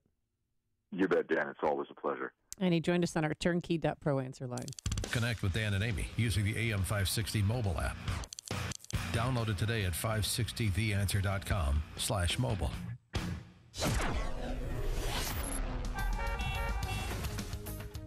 Coming up next, too soon? Did it cross the line? There's a new campaign ad in Georgia's congressional race that you need to hear. But first, here's your forecast. Sunshine, a shower or thunderstorm around this afternoon, a high of 77 degrees. That's a lot cooler than we're used to. And more of the same tomorrow, a high of 77 with some clouds, and can't rule out a chance of a shower or thunderstorm. Now let's go into the Alarm Detection Systems Traffic Center. Here's Jim Telemonte. Thanks, Amy. On the inbound Edens, delays start around Niles Center Road. It's 29 minutes from Lake Cook to Montrose, outbound 25. Kennedy, 38 minutes. O'Hare to downtown, outbound 51. Inbound Eisenhower, 55 minutes. Thorndale to downtown, outbound 41 minutes. The Stevenson, an hour and 7 minutes. 355 to Lakeshore Drive. It is 52 minutes from the Tri-State, outbound 44 minutes to 355. The Ryan, 32 minutes. 95th to downtown. Southbound Lakeshore Drive, heavy approaching the Stevenson. Northbound Tri-State stop and go 111th to 75th, Ogden to 31st. Then from the Reagan Tollway to North Avenue. Reagan Tollway is heavy eastbound from the Myers Toll to the Tri-State. Westbound New York totaled 83 with a crash in the right center lane. I'm Jim Talamonte in the Alarm Detection Systems Traffic Center. Continental Audi of Naperville is out to sell 100 new Audis in June. So now is the time for you to take advantage of some great deals. Continental Audi of Naperville has incredible offers on new Audis. And Continental Audi delivers a different kind of buying experience. Straight talk and no hassle. And a huge selection of Audis to choose. You must visit ContinentalAudi.com or go to Continental Audi in Naperville now to check out these deals on an A3, A4, Q3, Q5, and even the all-new Q7. If you thought of driving an Audi, now is the time to take a test drive. Feel the difference in an Audi performance and experience the difference in an exceptional dealer. Don't miss this. Now is the time for you to buy or lease your new Audi from Continental Audi of Naperville. We're out to sell 100 new Audis in June. So hurry, ContinentalAudi.com or Continental Audi in Naperville on Aurora Avenue at Ogden Avenue, and experience the Continental Audi difference, where smiles are standard equipment. ContinentalAudi.com. You are about to hear from Dr. Douglas Howard. After 20 years and tens of thousands of success stories, Balance of Nature is still the only pure whole food supplement available. Balance of Nature has served more than 500 million servings of fruits and vegetables. Don't accept imitations, copies, or substitutions. Our success stories are unique to Balance of Nature's fruits and veggies. You'll know you have the real thing when you open the bottles and see, smell, and taste real produce. It is worth every penny I pay because they really have made such a difference in my life. It is making me feel a whole lot better. Even my doctor thought it was a good product. Take Dr. Howard's Health Challenge and find out how to get 2 free sets of fruits and veggies. We'll even ship them to you for free. Call now for details. Call 800-2468-751. That's 800-2468-751. Or go online to balanceofnature.com. Use promo code Chicago. Yes, indeed. Summertime. Another hot one. Wait, gonna be a little bit cooler today. Back to hot. Gonna be windy. Maybe a thunderstorm mixed in for good measure. Up and down and up and down. The climate is always changing. Your company's heating and cooling system really gets a workout in Chicagoland. Be ready for anything this summer. Call Air Comfort and get your business's cooling system tuned up and running at peak performance. You see, the Air Comfort problem solvers can find small problems before they become big problems. Plus, proper maintenance will keep your system from wasting energy and money. Air Comfort will make sure your equipment is clean and obstacle-free. And if your chiller is about to or has stopped working, they can install temporary solutions to keep you cool while the long-term fixes are put in place. The key to keep your climate from changing is preventative maintenance, and Air Comfort can help. Schedule a comprehensive assessment of your mechanical system today. Call 708-345-1900 or visit aircomfort.com. Air Comfort, providing the right climate for business since 1935. I'm Trina Webster. And I'm Dan Webster, founders of Z Quiet. Let me be honest, I snored. Yeah, he did.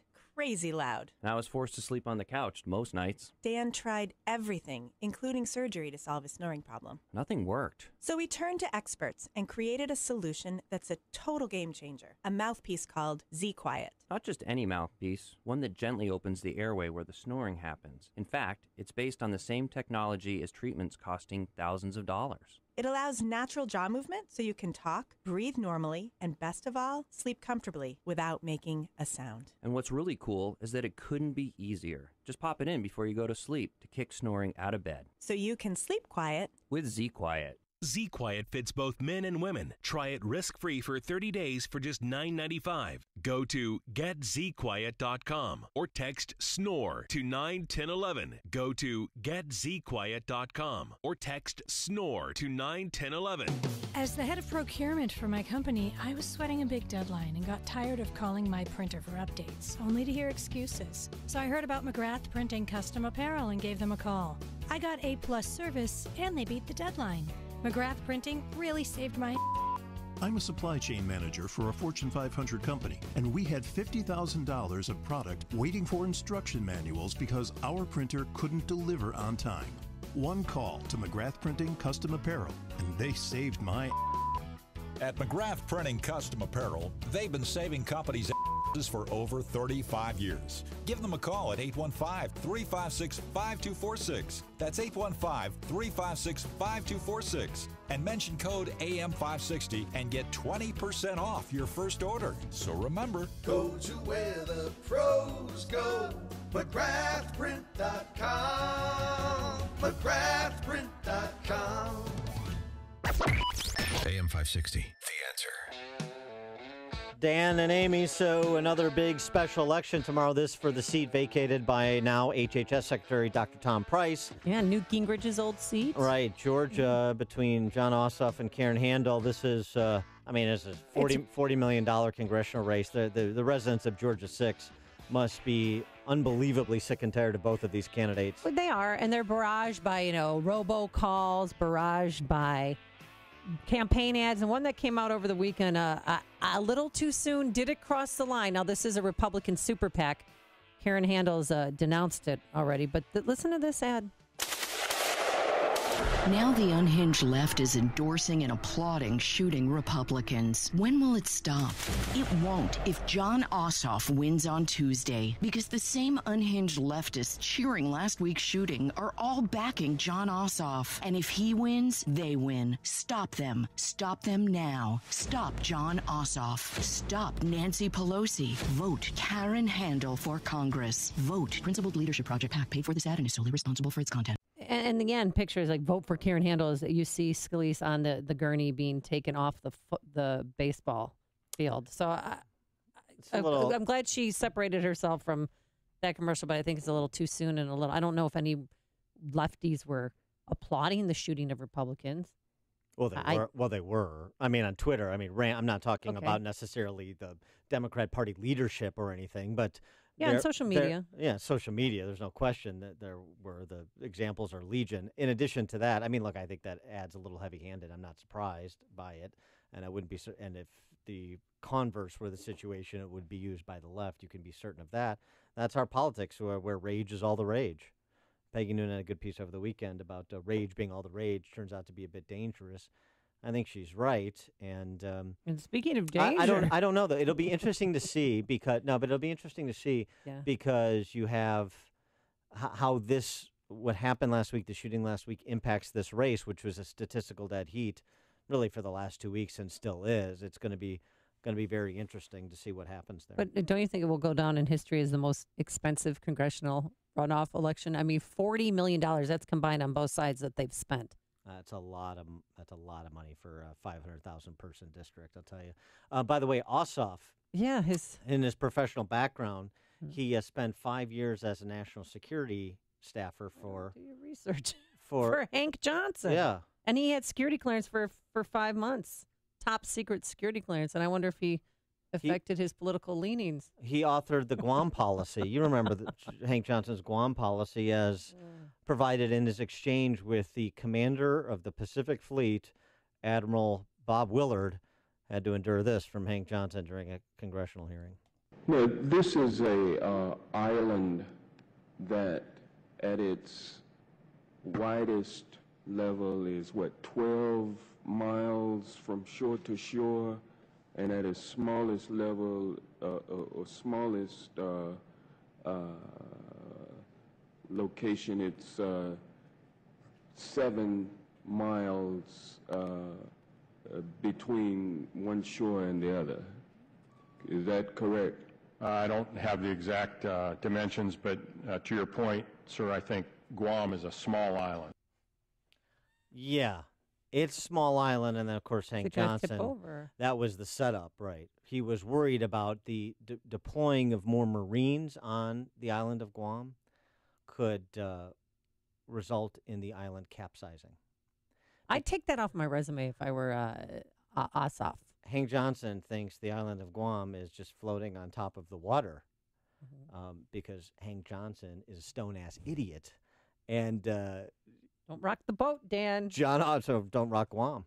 John Ossoff, hopefully, I would run that ad. Just remember, this is the guy, John Ossoff was an advisor on national security policy, too. What does John Ossoff have to say about his old boss, Hank Johnson?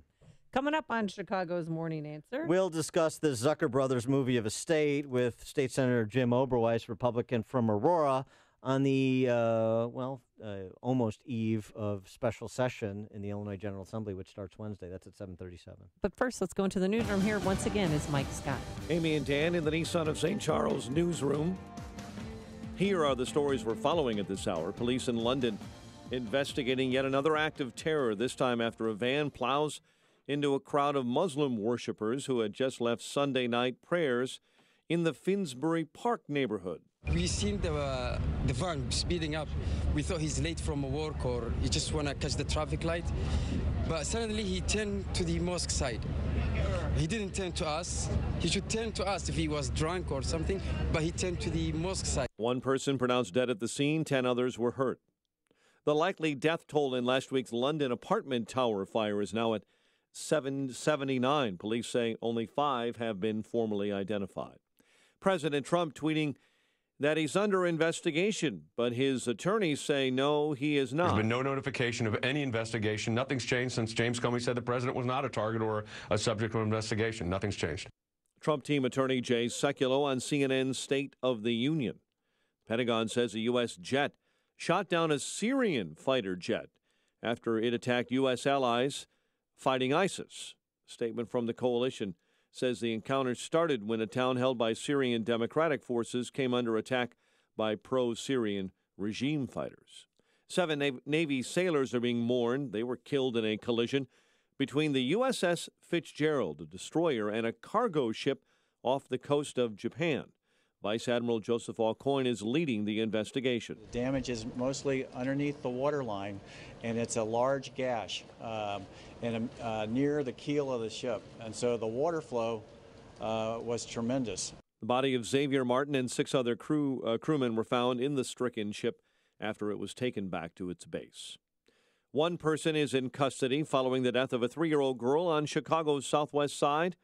It happened in an apartment near 25th and Holman.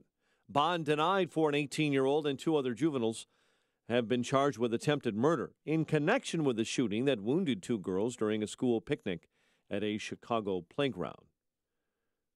One man facing charges in the deaths of 2 men killed earlier this month in a mobile home fire in Oak Lawn. Gerardo Alonso was charged yesterday with 2 counts of first-degree murder. Cubs beat the Pirates 7-1. Blue Jays avoid a 3-game sweep with a 7-3 win over the White Sox. Brooks Koepka, your champion of the 117th U.S. Open at Erin Hills. The news, a service of Napa Auto Parts.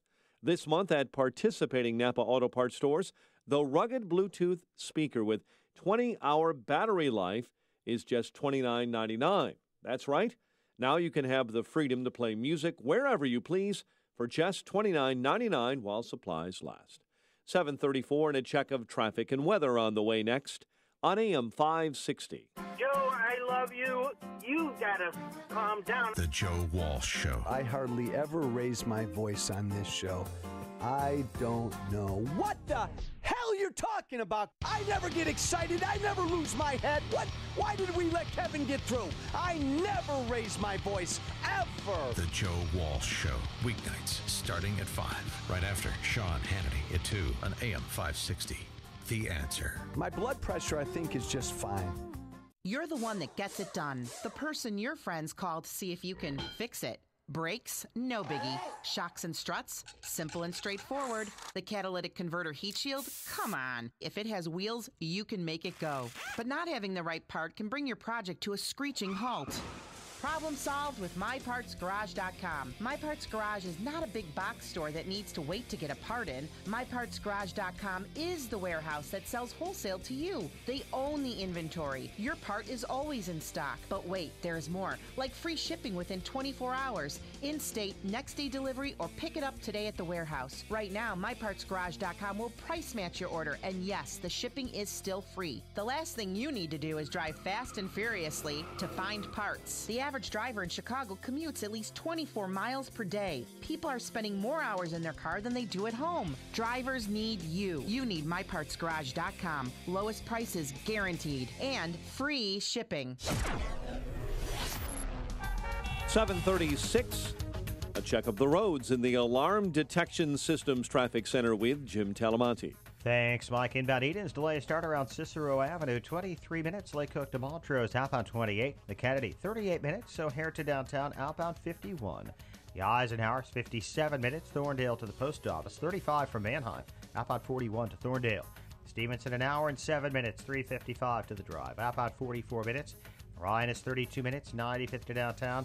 Tri-State southbound now gummed up from 21 to 137. Northbound slow 115th to 31st, and from the Reagan Tollway to North Avenue, Reagan Tollway delays from Myers Toll to the Tri-State westbound Roosevelt to 83. Crash now on the right shoulder. Traffic service of Dove Men Plus Care. You hear that 91% of guys that use Dove Men Plus Care antiperspirant recommend it. Dove Men Plus Care user Rob said it's like the Hoover Dam, but for his armpits. Well, you can hold back that much sweat, Rob. It must be good. Pick up some new Dove Men Plus Care antiperspirant for yourself at your local retailer. Traffic answers when you need them most. I'm Jim Talamonte on AM 560.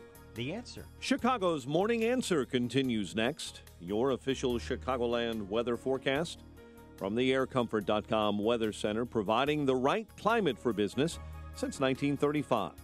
Sun and clouds throughout the day. There is a chance of a shower or thunderstorm this afternoon. High near 77. Partly cloudy and 59 overnight. Currently, we have 64 at O'Hare and 68 along Chicago's lakefront. Your next news update is at 8. Chicago's Morning Answer with Dan and Amy continues next on AM 560, The Answer. Listen to AM 560 on your mobile device. Now available on iHeartRadio. Online at iHeartRadio.com. If you're looking for the latest news, insight into what it means, and the sharpest opinion, there's only one station in Chicago where you can turn, and it's this one. We're AM 560, The Answer. Top of the morning, Dan and Amy. So here are the headlines as we prepare for special session in the Illinois General Assembly to see if a constitutionally balanced budget that would necessarily include property tax relief and term limits, according to Governor Rauner, for him to sign it, can be passed. Now, Democrats could still pass it over his veto. They have supermajority in the Senate. They'd need a couple of Republicans to pitch in the House. John Cullerton saying that Republicans, the Senate president, should pitch in to provide support for $37 billion spending plan to end the state budget impasse. $37 billion, of course, would be about $4.5 billion out of balance. So that's just continuing to do what we've always been doing. Speaking of which, see the story? Spending money we don't have. Yeah. It's fake money. Just make it up. Well, that's how you rack up $250 million in debt. You don't do that by not spending money you don't have, borrowing to spend money you don't have still, and trying to make minimum payments on those credit cards effectively. Also, this is another story that is sign of the times in Illinois. NIU, Northern Illinois University, pay its outgoing president, Doug Baker, $600,000 when he steps down the end of this month. He is resigning in the wake of a state investigation accusing him and other administrators of mismanaging and hiring consultants. They're giving him a full year's salary, $450,000, plus $137,000 to not serve as a member of the College of Business faculty. They've also paid nearly $200,000 for outside counsel for Baker, in this as per him being a target of this investigation. So that's about $800,000. More than $600,000 of which he's going to get is severance, and then, of course, the legal fees covered, coming out of taxpayer dollars, while universities are crying poor, having their credit rating downgraded to junk, as NIU is one of those schools, and saying that the state, which already provides twice the national average in per-pupil funding, should pay more. So they're paying him $150,000 to not participate on a board. Not to be a member of the College of Business's faculty, not to be a faculty member. Okay. Right. Mm-hmm. Yeah. And you wonder why people aren't on board for a tax increase, even if they could afford more. They're saying, I don't trust you to spend it how you say you're going to spend it, Illinois General Assembly, so count me out. The bumps you feel are asteroids smashing into the hull of this ship. Also, we're flying without a navigational system and can't seem to change course. Miss, are you telling us absolutely everything? Not exactly. We're also out of coffee. The Illinois version of the Zucker Brothers movie is Illinois General Assembly. Are you telling us everything? No, we're also out of Powerball tickets.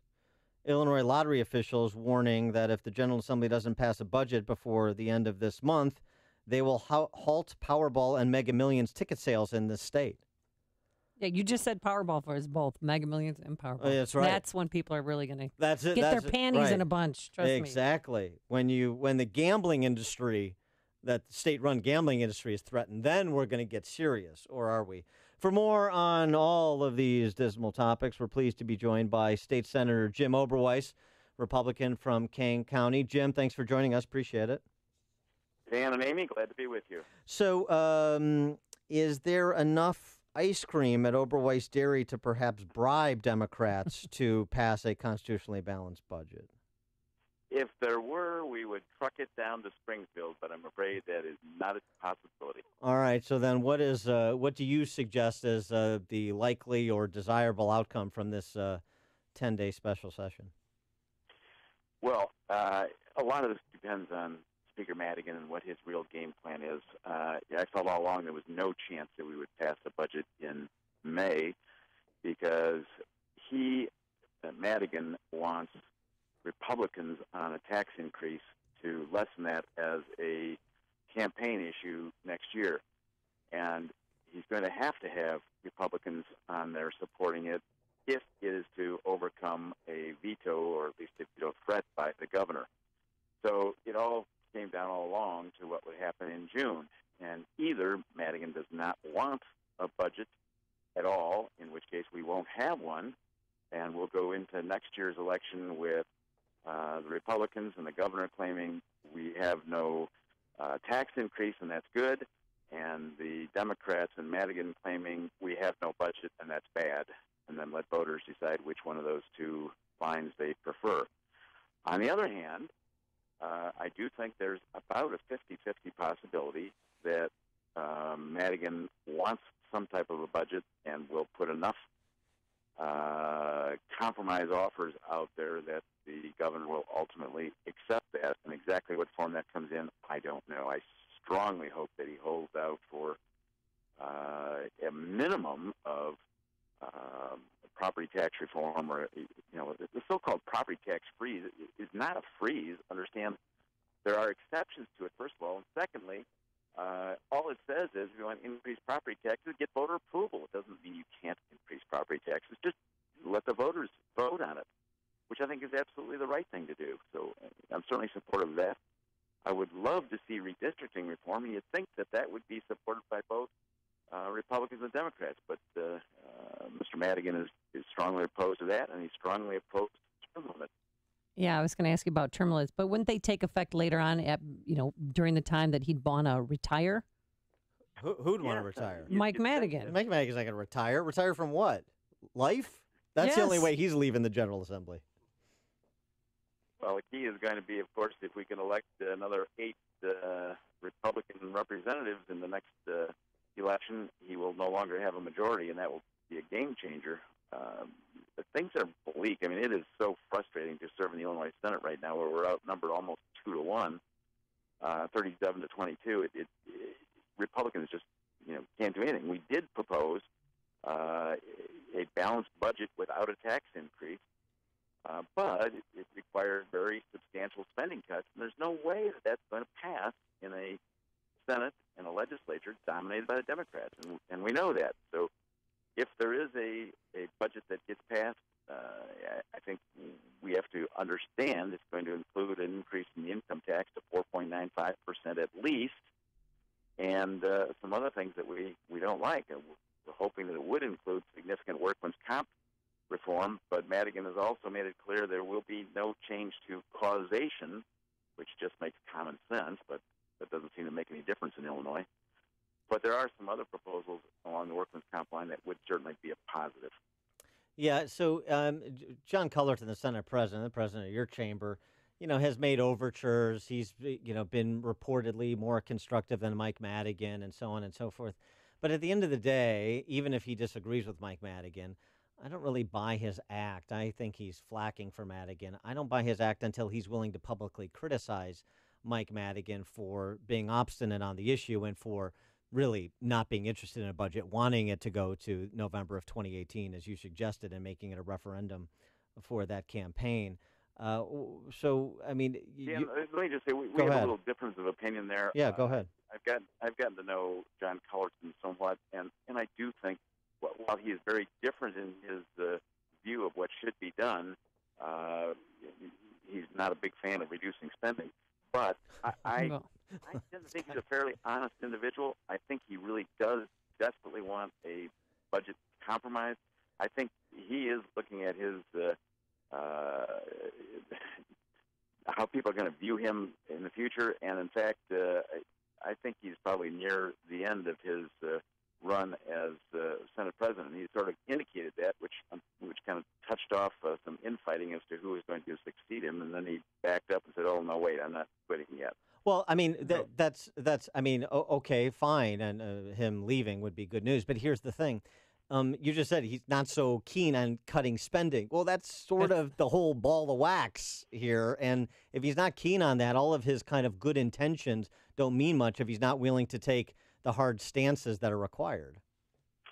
Well, as I said, we disagree strongly on how it should be solved. But what I'm saying is, I believe he cares about the future of the state of Illinois. I believe he wants to do what he thinks is good for the future of the state of Illinois, even though that's something different than I think is good. Madigan, on the other hand, I think is just out for power and money. Yeah, he always has been. That's the problem. So how do you see this ending? I mean, you have until July 1st, or else we're the longest-running state without a state budget. Yeah, we're already that, I believe. I think that it's kind of silly for us to be going down tomorrow and be back in session on Wednesday, but I'll be there.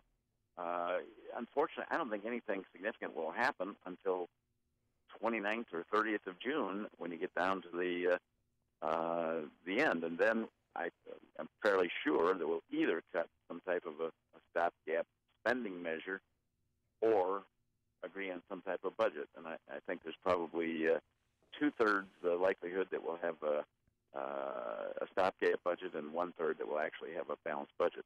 But now by tax increase.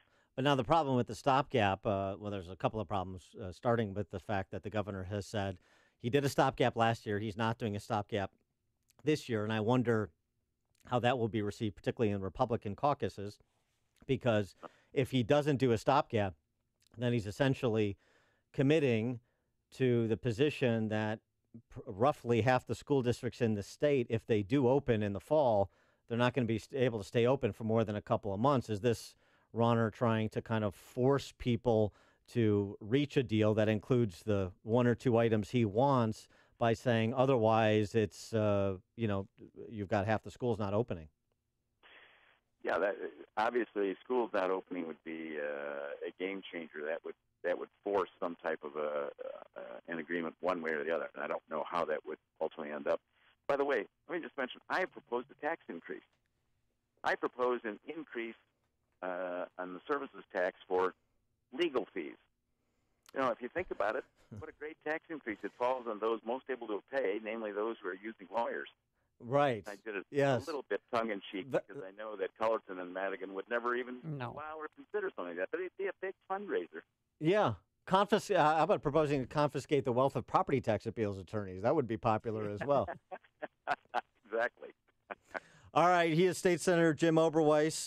Senator Oberweis, thank you for joining us. Good luck in Springfield this week. Cross your fingers. We got mine crossed, but I'm a little bit pessimistic, I have to admit. Have a great day. All right. Thanks, you too. And he joined us on our Turnkey.pro answer line. It's news, opinion, insight. This is Chicago's Morning Answer on AM 560. The Answer. Balance of Nature's fruits and veggies. I was diagnosed with congestive heart failure. I went from being able to work 14, 16 hours a day with no problem to where I could barely walk a block to the store. I went on to the phytonutrients about 6 months ago, and within a couple of months, my medical doctor had cut my prescriptions down in a little bit smaller dosage. The next time I went back a month later, I walked into the doctor's office and he says, "My gosh, what's happened to you? You don't even look like the same person." He looked at my legs and the swelling had gone down. My blood pressure was down.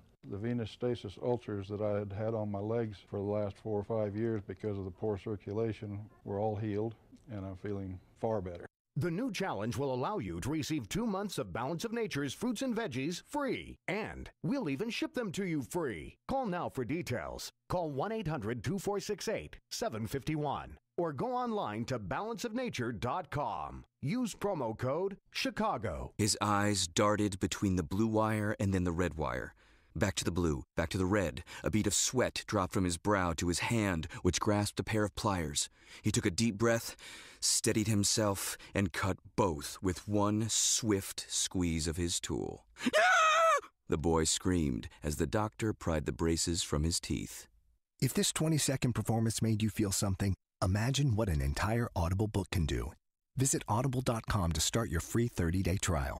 Finding great people to hire can be like, well, trying to find a needle in a haystack. It's time to try ZipRecruiter, where 80% of jobs get a qualified candidate in just one day. How? Using powerful technology, ZipRecruiter matches your job to the right candidates fast. So, while other companies might deliver a lot of hay, only ZipRecruiter finds you the needle in the haystack. And right now you can try ZipRecruiter free. Just go to ZipRecruiter.com/easyhire for your free trial. ZipRecruiter.com/easyhire.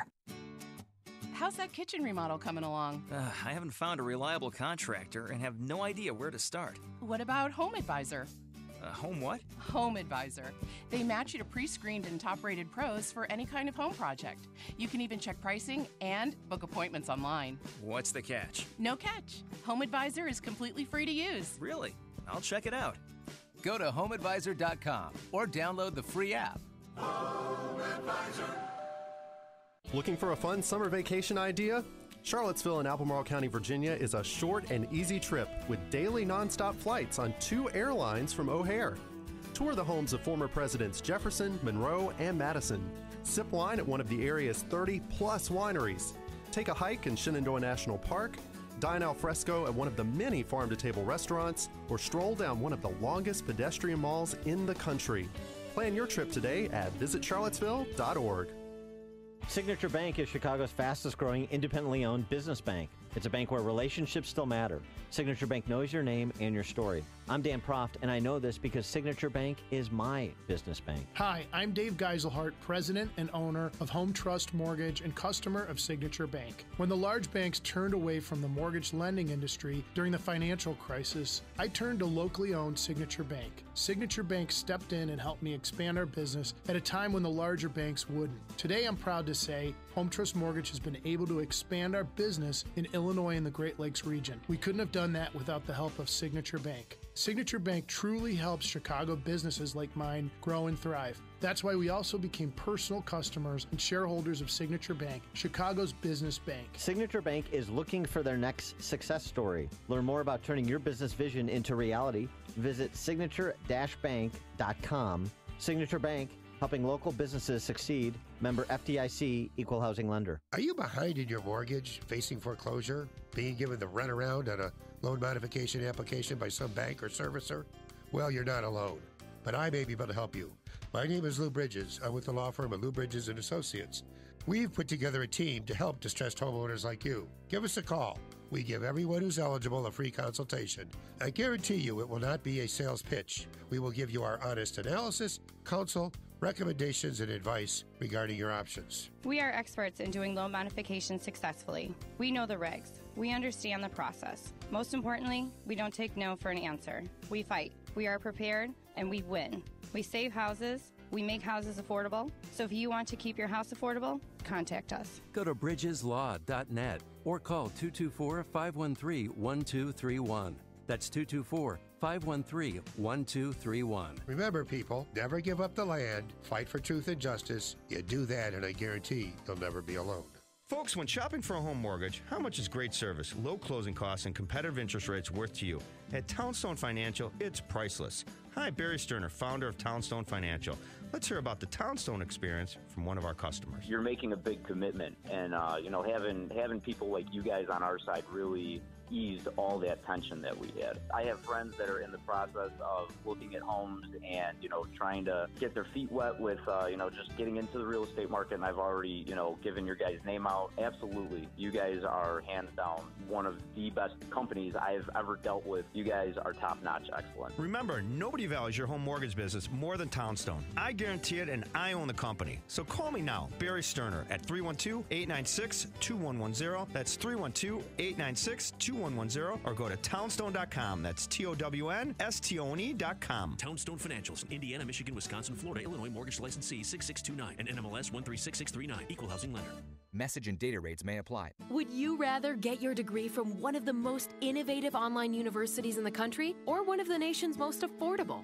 How about both? Now you can at Southern New Hampshire University. Get degree information and see how to apply online by texting the word FRESH to 554433. College tuition is skyrocketing, making getting a degree almost impossible for too many, but it doesn't have to be that way. Founded in 1932, Southern New Hampshire University has the credibility of a New England campus, but by offering programs online, we've made education incredibly accessible and affordable. You'll discover knowledge and skills from instructors who are leaders in their field. Plus, you get all the flexibility, support, and encouragement needed to prepare you for the career you've always wanted. Southern New Hampshire University. See yourself succeed. Grab your smartphone and do the smart thing. Get degree information and see how to apply online by texting FRESH to 554433. That's FRESH to 554433.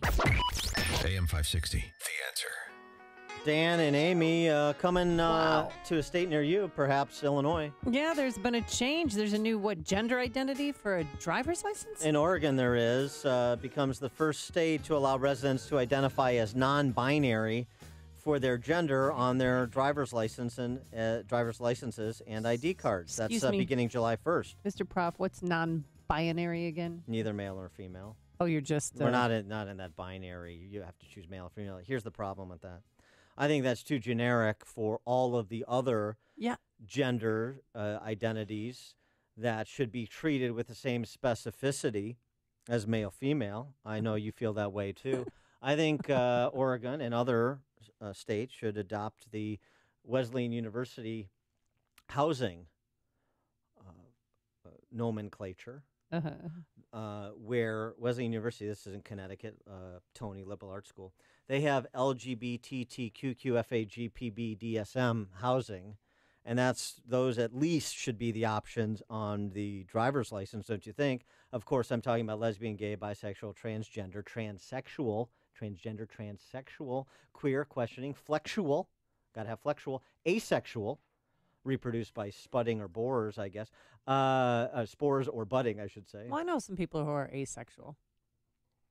Okay. But they would never list that or want that on their driver's license. They're a male or female. Some might. Some want disagree. to recognize that they reproduce through spores.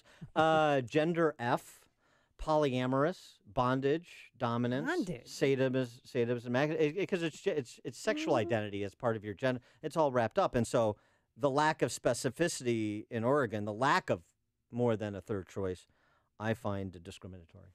Okay. Coming up on Chicago's Morning Answer, 7 sailors dead in accident or an attack. We'll begin there with Admiral James Stavridis. But first, let's go into the newsroom. Here is Mike Scott. One in custody following the death of a 3-year-old girl in Chicago. Brooks Koepka wins the U.S. Open in a cloudy start to the day. WIND Chicago News Time. He's 8. white. The victims were Muslim. I'm Dave Anthony, Fox News. The attacker acted alone. Targeting Muslims like in other recent Islamist terror attacks, driving a van into pedestrians, killing 1, injuring 10. This extremism is every bit as insidious and destructive to our values. It happened in London. That was British Prime Minister Theresa May. Shortly after midnight, a van swerved into a group of people who'd been attending prayers at the mosque here. Police say 10 people were injured.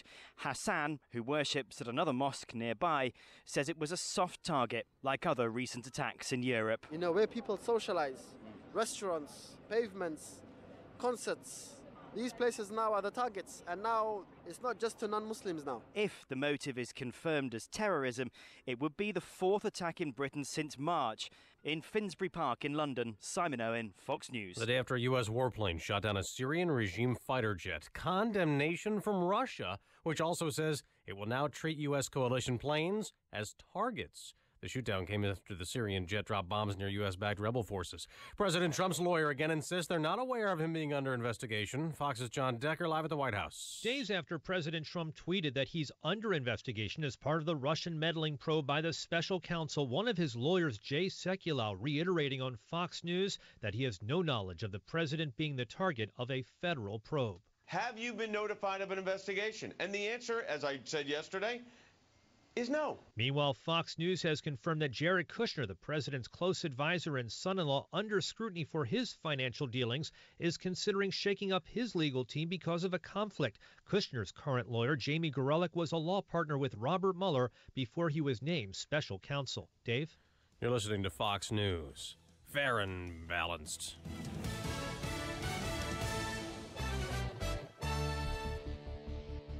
.68 degrees in Chicago. We have partly sunny skies in the Nissan of St. Charles newsroom. Nissan of St. Charles, home of the Lifetime Advantage warranty.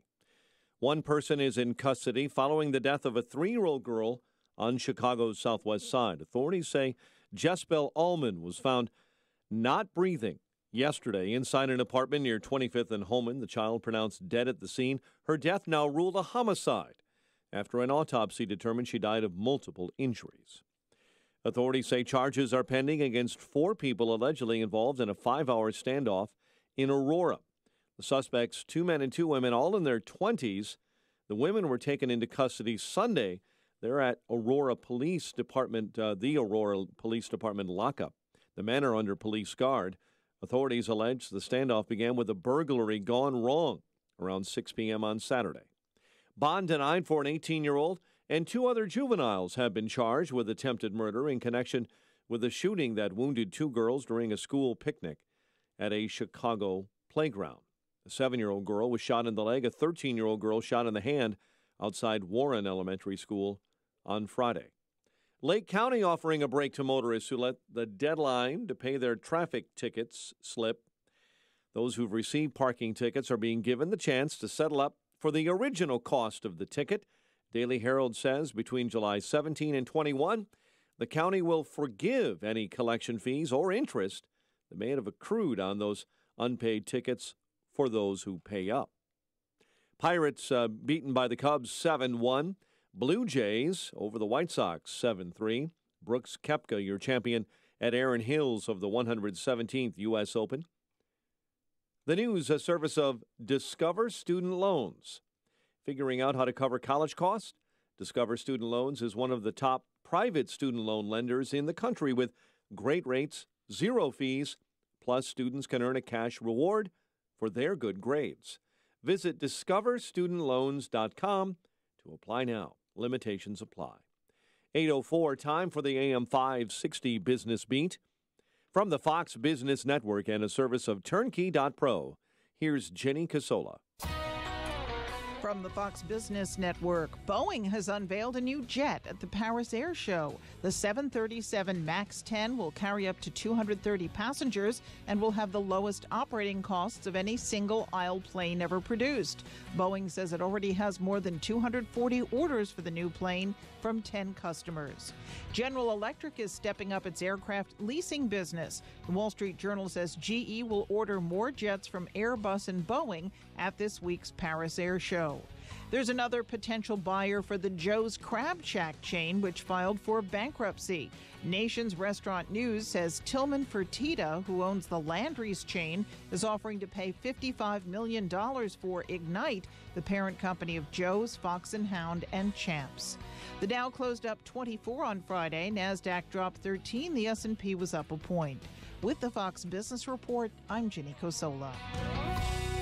Larry Elder explains why he is part of the GOP. Here's what I find fascinating, especially for all of you black conservatives out there listening to my program. How often will people say to you, including friends, these Republicans don't really like you? How many times have you heard that? And here's my response. I'm a Republican because, at least on paper, the party believes in limited government, personal responsibility.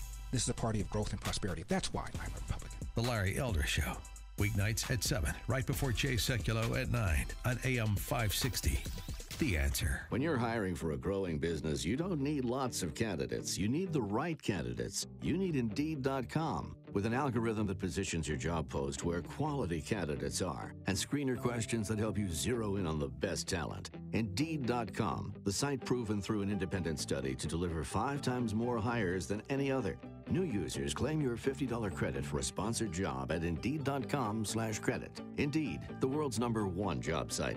Terms, conditions, and quality standards apply. With Quicken Loans, our simple process helps you understand all the details so you can be confident that you're getting the right mortgage. Call 800-QUICKEN or go completely online with Rocket Mortgage by Quicken Loans. The rate today on a 30-year fixed-rate mortgage is 3.875%, APR 4.23%. Call 800-QUICKEN or get started online at rocketmortgage.com. Apply simply, understand fully, mortgage confidently. Call for cost information and conditions. Equal housing lender. Licensed in all 50 states. NMLSConsumerAccess.org number 3030. 8:06. Check of the roads in the Alarm Detection Systems Traffic Center with Jim Talamonte. Thanks, Mike. On the inbound Kennedy, delays start at Harlem. It's 53 minutes now from O'Hare to downtown, 27 from Montrose, 18 in the Express. Outbound 41 minutes to O'Hare. Eden's 23 minutes, Lake Hook to the Junction. Outbound 28. Inbound Eisenhower. Delays start before North Avenue, 57 minutes, Thorndale to downtown, 35 from Manheim, outbound 51 to Thorndale. Stevenson, an hour and 11 minutes, 355 to Lakeshore Drive, outbound 43 minutes. Ryan is 33 minutes, 95 to downtown, southbound Lakeshore Drive. Now heavy Irving Park to North Avenue and 18th to the Stevenson. Tri-State southbound stop and go 21 to 137. Northbound from Harlem to the Hinsdale Oasis and from the Reagan Tollway to North Avenue. Eastbound Adams Tollway still lead to the Tri-State. Reagan Tollway from Highland to the Tri-State. Veterans Oriole, Boughton to the Reagan Tollway, Butterfield to St. Charles, and North Avenue to 290. Eastbound 8094, heavy approaching Ripley. Traffic answers when you need them most. I'm Jim Talamonte on AM 560, The Answer. Chicago's Morning Answer continues next. Your official Chicagoland weather forecast from the aircomfort.com Weather Center with our meteorologist, Kevin Snyder. Today, episodes of sunshine with a shower or thunderstorm around for the afternoon, high 77. Partly cloudy night, low 59. Tomorrow, clouds and sun with a shower or thunderstorm in spots, high 77 and a low 57. I'm Kevin Snyder on AM 560, The Answer. 67 O'Hare, 68. Along Chicago's lakefront with a water temp of 64 in Lake Michigan. Your next news update, 8:30. Chicago's Morning Answer with Dan and Amy continues next on AM 560, The Answer. This hourly segment is brought to you by Financial Planning with Jack Taboda, your 401k rollover specialist. Heard Saturday mornings at 7 on AM 560, The Answer. This is Chicago's Morning Answer with Dan Proft and Amy Jacobson on AM 560, The Answer.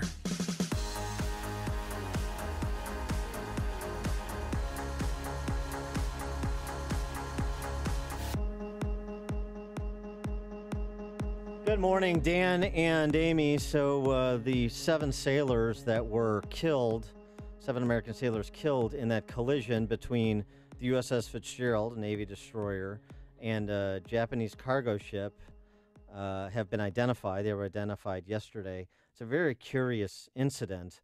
You have Admiral Joseph Okine describing what happened. So the water flow was tremendous, and so there wasn't a lot of time in those spaces that were open to the sea. And as you can see now, the ship is still listing. 3 compartments were severely damaged, 1 machinery room, and 2 berthing areas. Berthing areas for 116 of the crew, and also the ship's skipper's cabin as well. And we talked to a military intelligence expert early in the show, Colonel Cedric Layton, who talked about just how tight those quarters are and how difficult it would be for those sailors to escape. Obviously, it was if the kind of breach occurred that did occur with the water coming in as fast as it did. For more on this topic, we're pleased to be joined by Admiral James Stavridis. Oh, I nice. got that right. You know, people always mispronounce my last name, so I What try do they to be pronounce sensitive. you? Like Proft? Prost, Oh. Frost. They never Proft, you know. So I if I'm mispronouncing, I want to be corrected. But Admiral Stavridis is the former Supreme Allied Commander of NATO. He's also author of the new book, Sea Power: The History and Geopolitics of the World's Oceans. Admiral, thanks so much for joining us. Appreciate it. It's a pleasure to be with both of you today, Dan and Amy, here in Chicago. Did I got Stavridis? Is that right? Very, very close. Stavridis. Stavridis. Is how we say it. Like a reed, like a thin reed. Okay.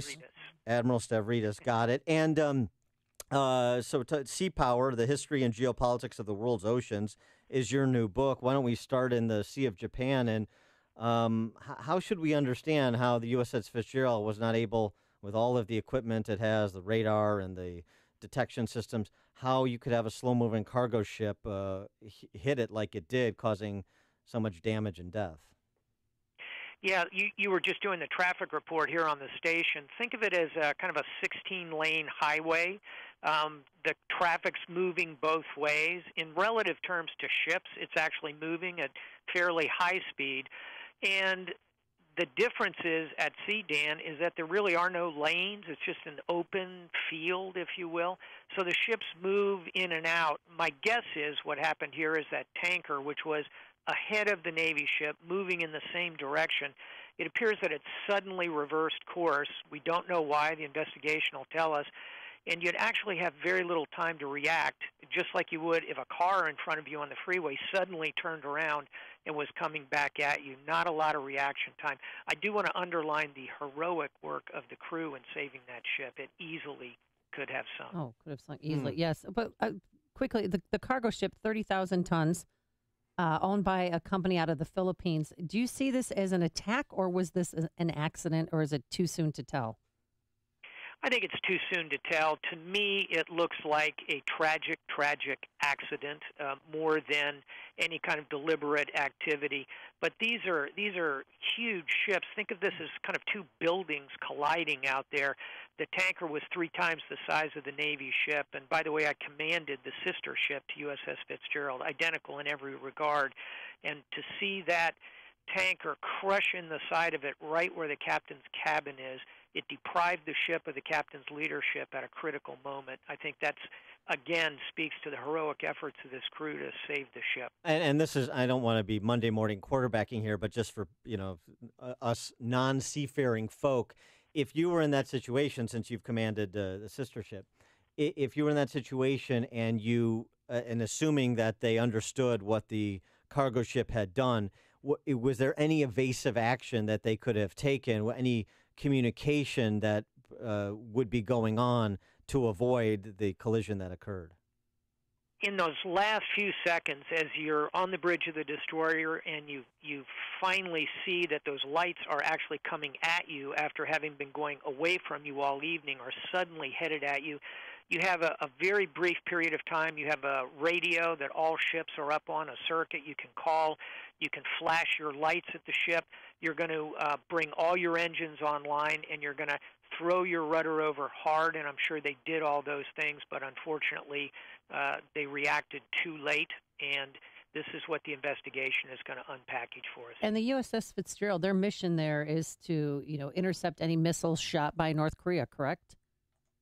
That's a big part of their mission, absolutely, Amy. They also do general sea control. They're a deterrent force there against not only North Korean missiles, but North Korean submarines and aircraft. The ship has capability to defend against missiles, but also a great deal of offensive capability. It also has a full bag of Tomahawk missiles that can be used if necessary. Multi-mission destroyer. Picking up on the theme of your book, Sea Power, about the geopolitics of the world's oceans, the Navy's mission in the 21st century, in these times, in present day, North Korea, that's one example in their attempt to advance their nuclear program, patrolling the South China Sea to keep trading lanes open. Give us some of the kind of salient missions the Navy is charged with accomplishing and their readiness to do so, since kind of military readiness was a big part of the conversation in the presidential campaign. Absolutely. You've done a nice job outlining Asia. Let's turn to the Mediterranean Sea.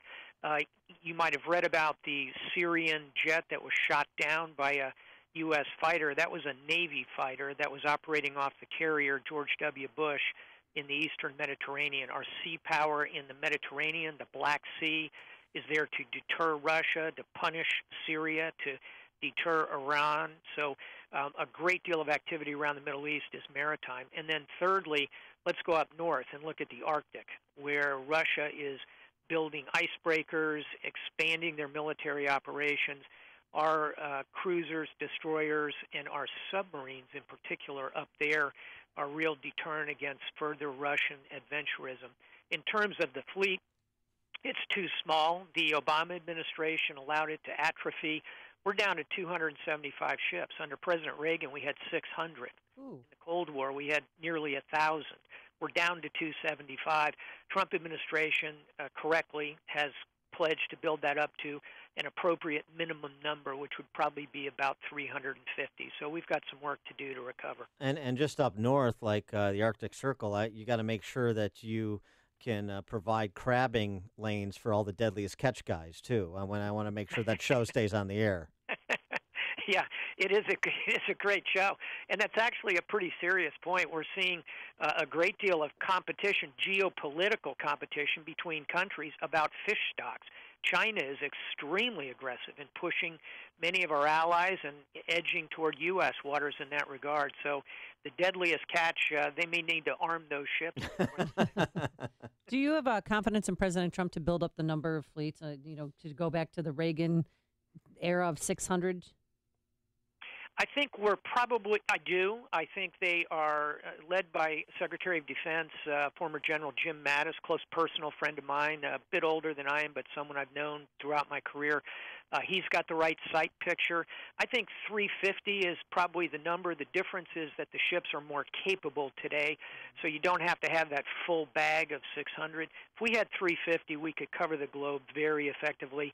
General Mattis is on track to do that. My sense is President Trump fully supports that. To add another 75 ships to the fleet, what kind of time horizon would that require?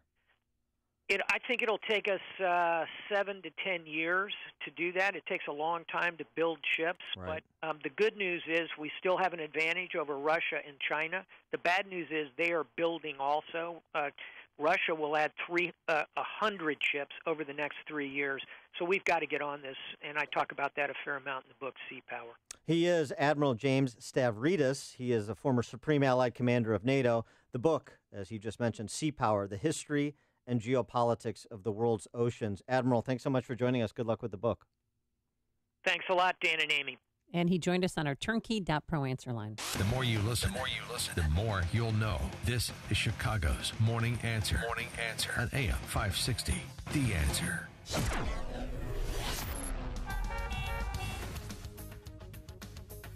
Coming up next, Trump out-Trumps himself with tweets. And is he or is he not under investigation? Today, episodes of sunshine, that's what they say. A shower or thunderstorm around this afternoon, a high of 77 degrees. Then tomorrow, more of the same. Again, a high of 77 with a shower or thunderstorm in spots. Now let's get into our Alarm Detection Systems Traffic Center. Here is the one and only Jim Telemonte. Thank you, Amy. Good morning. Good morning, Dan. Edens, it's improving. 21 minutes, Lake Cook to Montrose. Improving inbound. Outbound, it's 29 minutes, Montrose to Lake Cook. The Kennedy, 53 minutes, O'Hare to downtown, a little quicker in the Express. Outbound 41. The Eisenhower, 57 minutes, Thorndale to the post office. 32 from Manheim. Outbound 57 to Thorndale. Stevenson, an hour and 11 minutes, 3:55 to Lakeshore Drive. Outbound 43 minutes. Ryan is 33 minutes, 95th to downtown. Southbound Lakeshore Drive, so Irving Park to North Avenue and 18th to the Stevenson. Tri-State southbound, heavy 21 to 176 and 2 to the O'Hare Oasis. Northbound, Archer to the Heensdale Oasis, the Reagan Tollway to North Avenue, Reagan Tollway stop and go Highland to the Tri-State. I'm Jim Talamonte in the Alarm Detection Systems Traffic Center. Sign up at upstream-ideas.com, upstream-ideas.com for premium content that enhances what we do on this show. It's our digital platform with video series like our podcast of Illinois Rising, our program that airs on these airwaves Sundays at 3 p.m.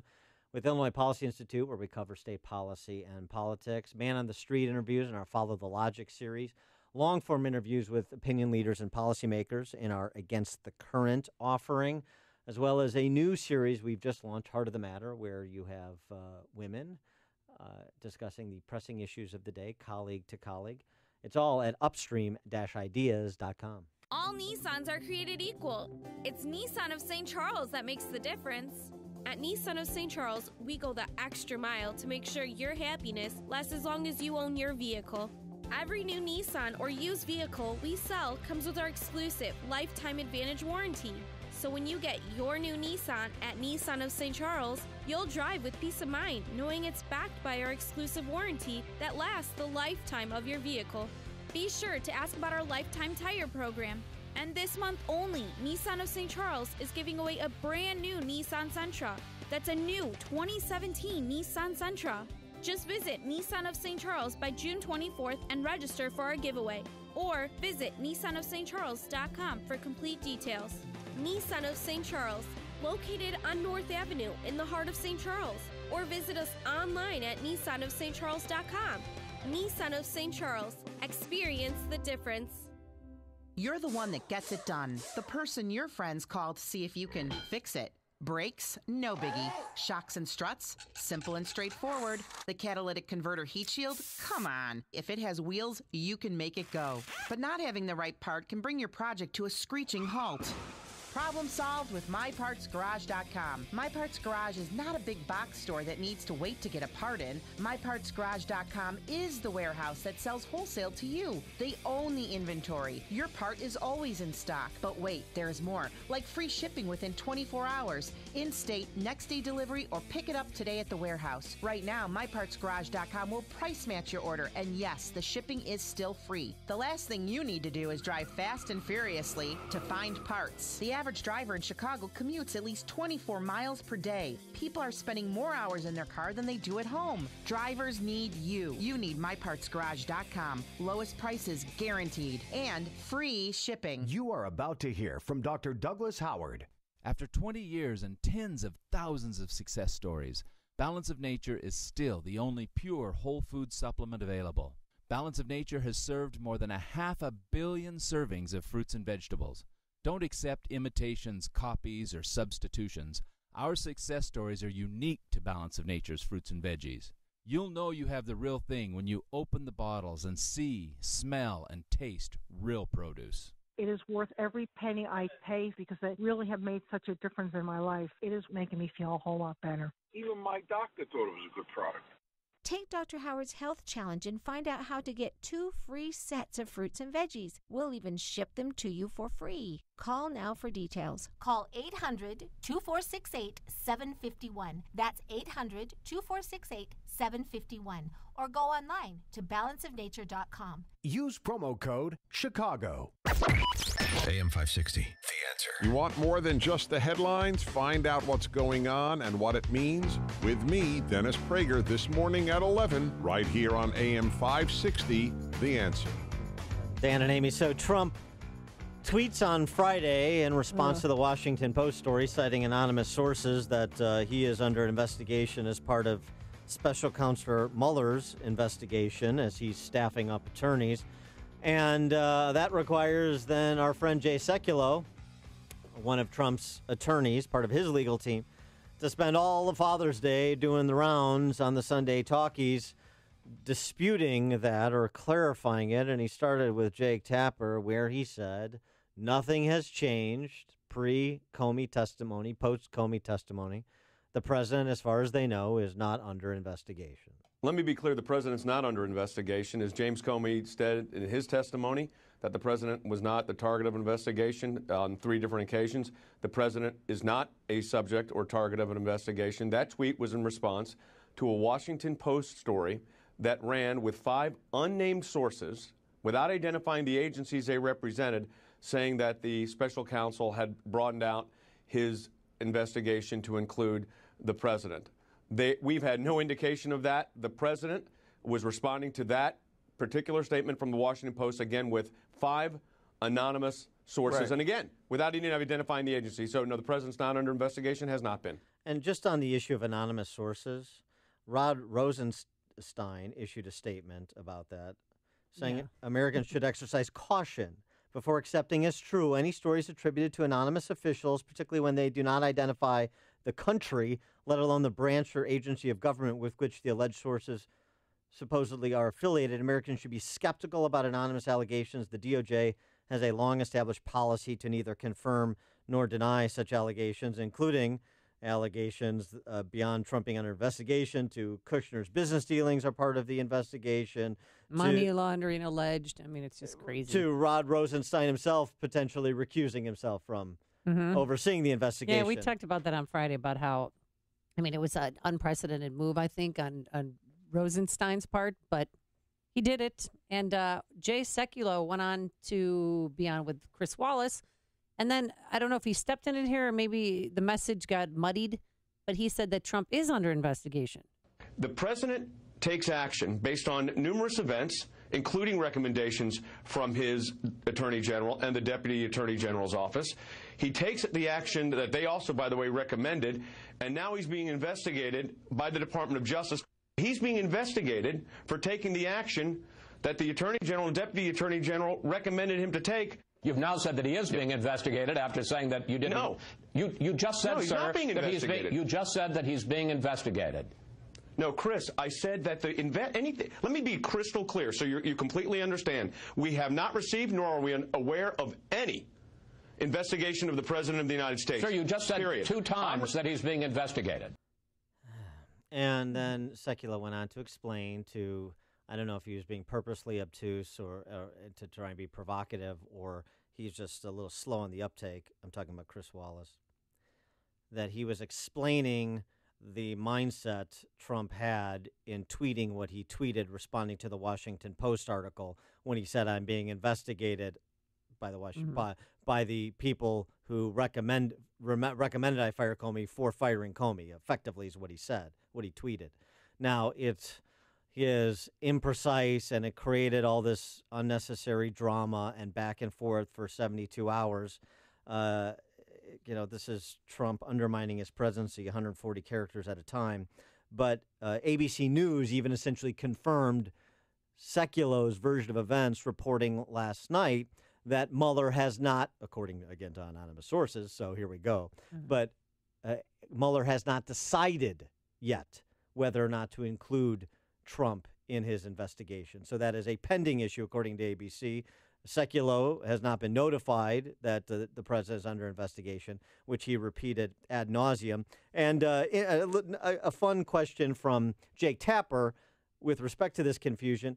Is it frustrating to have Trump as a client? I mean, is this not frustrating for you as an attorney to have a client that is sharing information with the world that's not accurate? Look, this is a president that has utilized social media, that has revolutionized the whole concept of electioneering when it comes to the use of social media. He's able to communicate with 107 million people on his various social media platforms on a regular basis as he needs to. So he can directly reach a lot of people. That statement, again, was in response to the Washington Post.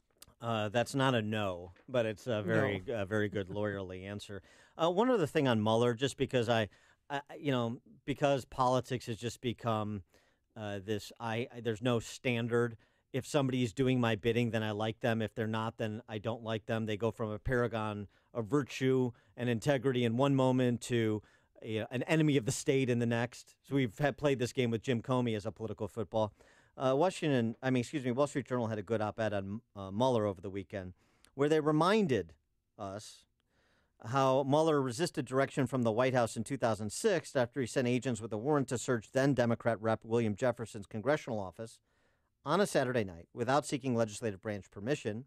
That was an unprecedented raid to distinguish between documents relevant to corruption and those that were part of legislative deliberation. House Speaker at the time, Denny Hastert, objected to this as a executive violation of the separation of powers, took his concerns to Bush. The president asked his chief of staff, asked his attorney general, Alberto Gonzales, to persuade Mueller to back off in that space where he was violating executive privilege and legislative deliberation. He wouldn't do it.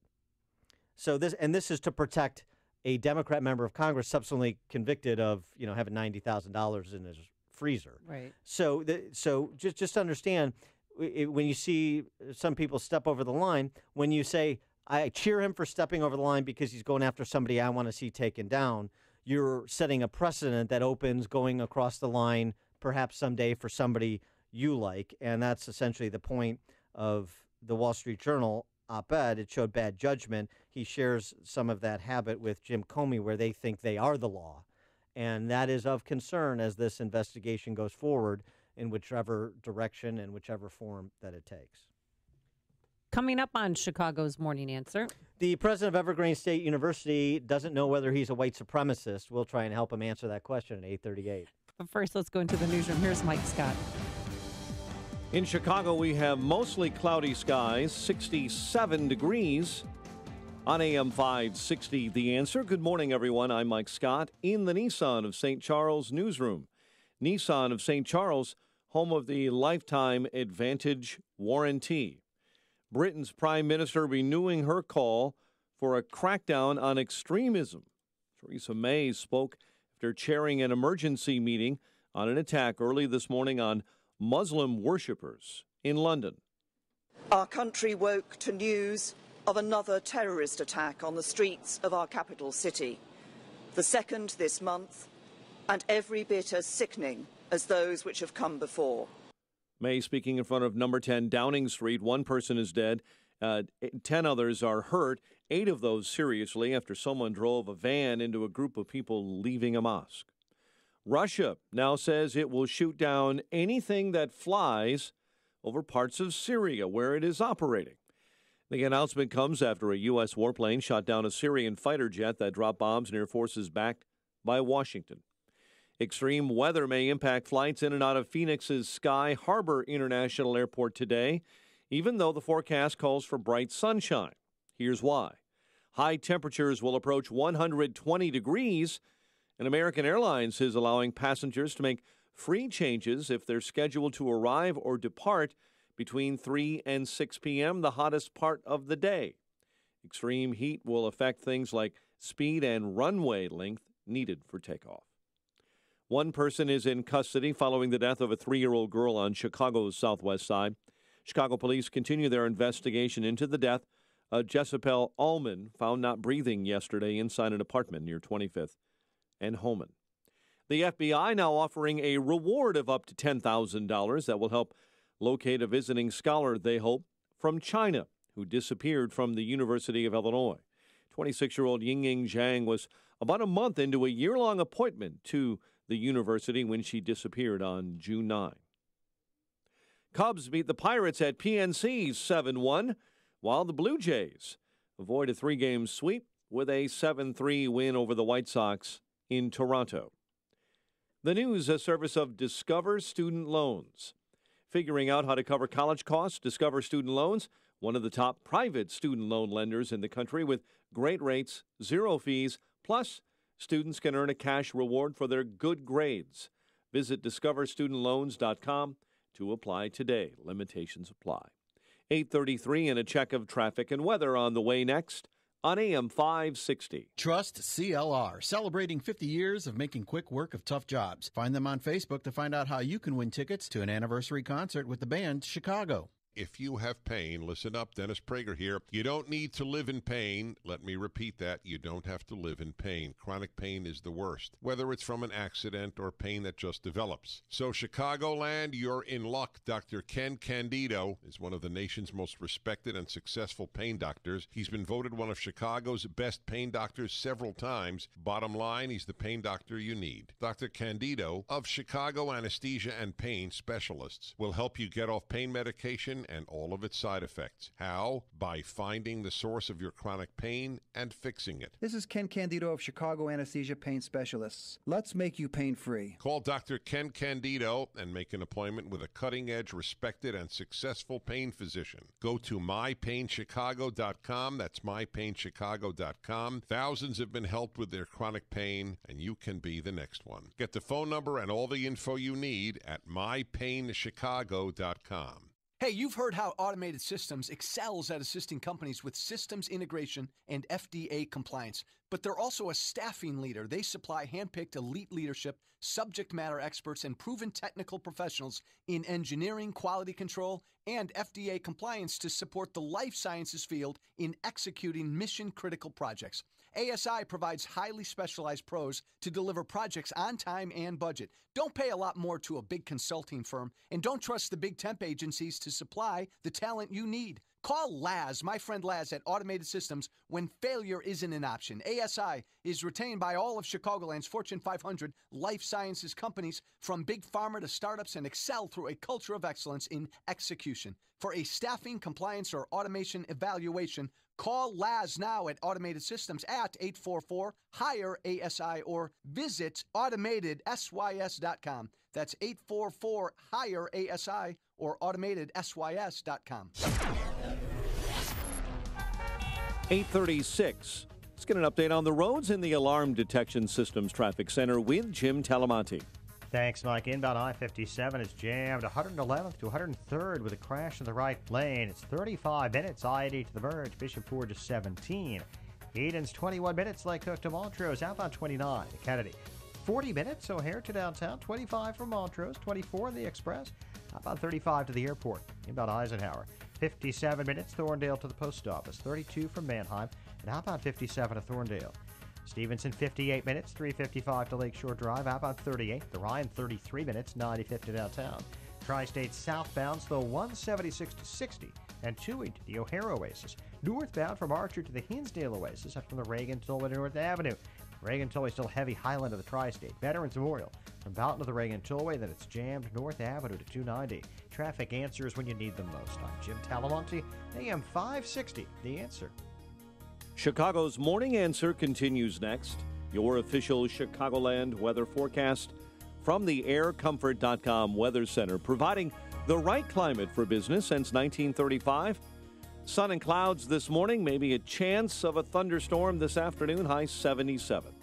Currently 68. Next news at 9. Chicago's Morning Answer with Dan and Amy continues next on AM 560, The Answer. This hourly segment is brought to you by Real Estate Revealed with Randy Barcella. Heard each and every Sunday at 8 a.m. on AM 560, The Answer. Chicago's Morning Answer with Dan and Amy continues right now. And make sure to join me, Sean Hannity, this afternoon starting at 2, right here on AM 560, The Answer. Dan and Amy, top of the morning. Tell you, time for the Campus Beat segment that we do. And we mean beat literally as well as figuratively. Well, we can be of aid. We can serve a purpose this morning. Well, look, Evergreen State College in Olympia, Washington.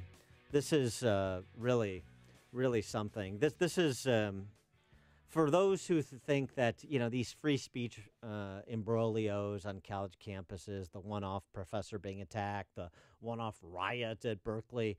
You know, this isn't happening everywhere. There are stories that are true, but they sensationalize the overall issue and the overall threat to civilization and a free society. You know, we're overstating it. Okay. Well, listen to Evergreen State. And I know there's people say, well, that's, you know, again, this is a one-off. Just listen to this because you think that it's just contained to this place. Brett Weinstein, we've talked about in response to what's going on at that college, which, of course, produced Matt Groening. Oh, that's right. Creator of The Simpsons.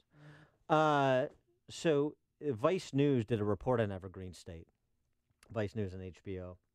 And Brett Weinstein, who is this biology professor who opposed the day of absence, meaning white people kicked off campus.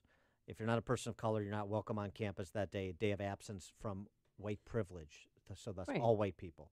Brett Weinstein, who identifies as a progressive, uses the lingo of progressivism, of leftism, talking about equity and all these words that have become the jargon of the left, was asked by the reporter, why do these students want you fired? Weinstein objected to the day of absence in a formal protest email to colleagues, arguing that, quote, one's right to speak or to be must never be based on skin color. Calls for his resignation followed. By virtue of the way they constructed this, you were making a statement by being on campus that you were not an ally. And I feel like I am an ally to people of color in their attempt to gain equity. Do you have any sense at this point of why they want you to resign? Well, they think that I'm a racist. Because if you stand up against one of these things because you think it's ill-considered, that you will be branded as a racist. When the left cannibalizes the left because you're just not totalitarian enough. Vice had the opportunity to interview a couple of students. Listen to young Hadley on the topic of Mr. Weinstein's employment at Evergreen State. We just wanted to be like, until you're accountable for these actions, you don't get to teach students at Evergreen. You don't get to spread this problematic rhetoric and instill it in students. Yes, you're disrupting my class. So at this point, we would like Brett to be fired. But that isn't happening. The administration is refusing to take action. They're choosing to protect this white, cis male professor over its students. Cis male. White cis male. Oh, I So, mean, remember this is what- sick how much power they have. but Remember, and they refer to him as Brett. There's no Right. professor. They refer to the president of the university, George Bridges, as George. Weinstein, excuse me. Weinstein, remember the objectionable words. The objectionable words. It was that you shouldn't be allowed to speak or not allowed to speak based on your color. That's what Weinstein objected to. Hadley is saying he shouldn't be employed if he's going to use that kind of language on a college campus. He shouldn't be allowed to teach students. Who has been teaching them to this point, I wonder? Hadley goes on, does young Hadley, about the professor's appearance on Tucker Carlson, which we covered on this show, what she thought of that. Although Brett has not personally said, go out and attack these students, go out and threaten these students, that has been the result of his actions. He has incited white supremacists, and he has validated white supremacists and Nazis in our community and in the nation. And I don't think that should be protected by free speech. Right. Brett Weinstein, a Jewish gentleman, Right. is activated Nazis in the community. Did she? Where did she get that? From between her ears. Just make that up, right? Yeah, you think that's Just making this stuff up as you go along, whatever fits your narrative. This is good. Yeah. You think that's isolated? Here's a little student roundtable on the topic of free speech. We received a threat saying that people will come here and execute every single person Yeah. they see on campus. At that point, free speech. When we're dead, when people die, and you're sitting here like, well, at least they got to practice their free speech. I'm so sorry about it. Your free speech is not more important than the lives of like black, trans, femmes, and students on this campus. I'm so sorry. Hate to break it to you. How many black trans are there? Black trans femmes. Black. I mean, don't have a count. Another student that Vice interviewed, Kristen, on the ability to dissent on college campus, on this college campus in particular, but you could apply this to a lot of college campuses across the nation. I'm afraid of having a nuanced opinion because I'm afraid that my opinions and I will be stigmatized. It's a rather strange sentence to hear on a university campus. I'm fearful of my nuanced opinion. So I feel that I do not have the ability to speak if I have disagreements with the methods that are being used in the protests. Yeah, and if you think are you down with her struggle? If you think that the president of the university is going to intervene on behalf of sanity and the free exchange of ideas on the college campus, that's where you're wrong. President George Bridges on the topic. I think their concerns are legitimate. They're articulating ideas that have to do with race, ethnicity, power, privilege, and we're taking a look at them. We're taking a look at them, the list of demands they've issued. Also, he finds nothing particularly problematic with the fact that they were going to force him during one of their sieges on campus that he was not allowed to go to the bathroom without an escort. I felt very safe there. Why what? Why did they want to escort you to the bathroom? I don't know. Did you ask them? No, of course not. I didn't ask them is why. Is his name Sally? The president of the university, they demanded to he first asked to go to he said, I have to go to the bathroom. They said, hold it. Then they escorted him to the bathroom. Did he ask why? No, of course not, because he doesn't want to offend. Who's in charge here? And I mean, really, his name is Sally. Sorry. Wait for it. George Bridges on the charge by these same students who are escorting him to use the lavatory, the charge that he's a white supremacist. A student told me that you're a white supremacist. I'm assuming that students have said lots of things about me. I don't believe I am. I'm You a don't white believe person. you are, but you accept that you might be. No. Well, it depends on what you mean by a white supremacist. What does that mean? I'm a white person in a position of privilege. Oh my goodness. So now do you think it's crazy that I still want the National Guard to go in there? Well, it's not a National Guard issue, I know, but still. It is. And school's over for the year. This is how you lose freedom in society. This is the incubators of totalitarianism, these re-education centers. And, of course, it's happening before they even get to a college campus. Parents should be astonished and ashamed of these students, these thugs on college campuses. They are they're thugs. vigilantes. They're anarchists. They're, and Thursday night. They're thugs. No. They don't want anarchy. They want control. Oh, they want the have opposite control. of anarchy. Yeah. They're they running want wild on that campus. to impose. But here's the thing. Thursday night, there was a pro-Trump speaker, and then Friday, they moved the graduation ceremony off campus because it was a safety issue. 40 miles away. Yeah, at the Tacoma Cheney Stadium. And if you didn't have a ticket, you couldn't even park there. It was just such a safety concern, please. Because one person on Thursday night was a pro-Trumper and spoke. Did you ever read the Banality of Evil? Hannah Arendt's report on the Adolf Eichmann trial in Israel. It was issued in her book in the early 60s, The Banality of Evil. This is this phrase that she created. She talks about Nazi Germany, where essentially, not that individuals had lost their moral agency or were not morally culpable for following orders, because they were, but Eichmann's defense was that he just followed orders. Not only did he follow orders, he followed the law. And this is, to some extent, the path we're on, the banality of evil, where there is an excuse, there is a protocol, there is a code, there is even the law, and we just say, and this is on a range of topics, but the freedom of expression is, and the freedom of a religion, the freedom of worship is at the core of it. The banality of evil, where ordinary people act as agents of totalitarianism, of repression. And I don't care if they're a 20-year-old know-nothing like young Hadley, or a 60-year-old, PC-addled coward like the president of that university. This is serious business, and maybe tomorrow we'll get into more of it, how it's starting to permeate into other areas of society, workplaces, the arts. There are topics that cannot be criticized, no matter how poorly they're represented, or if it's a show, how poor the narrative or the character development is. It's happening right here in Chicago at Steppenwolf. Maybe we'll get to that tomorrow. Alan in Rockford, you're on Chicago's Morning Answer. Well, has every or the majority of college campuses in this country just become villages of the damned? I mean, who are the parents of these kids? Are they huddled behind their armoires at home, afraid to peek out from behind them? God forbid Hadley comes home and, oh my God, she's home. Don't say anything. I mean, really? Right. Keep the lights off and hide, and maybe she'll think we're not home. Right. Yeah. Well, good luck with these kids, everybody. Thanks for the call, Alan. Sean in Elmwood Park.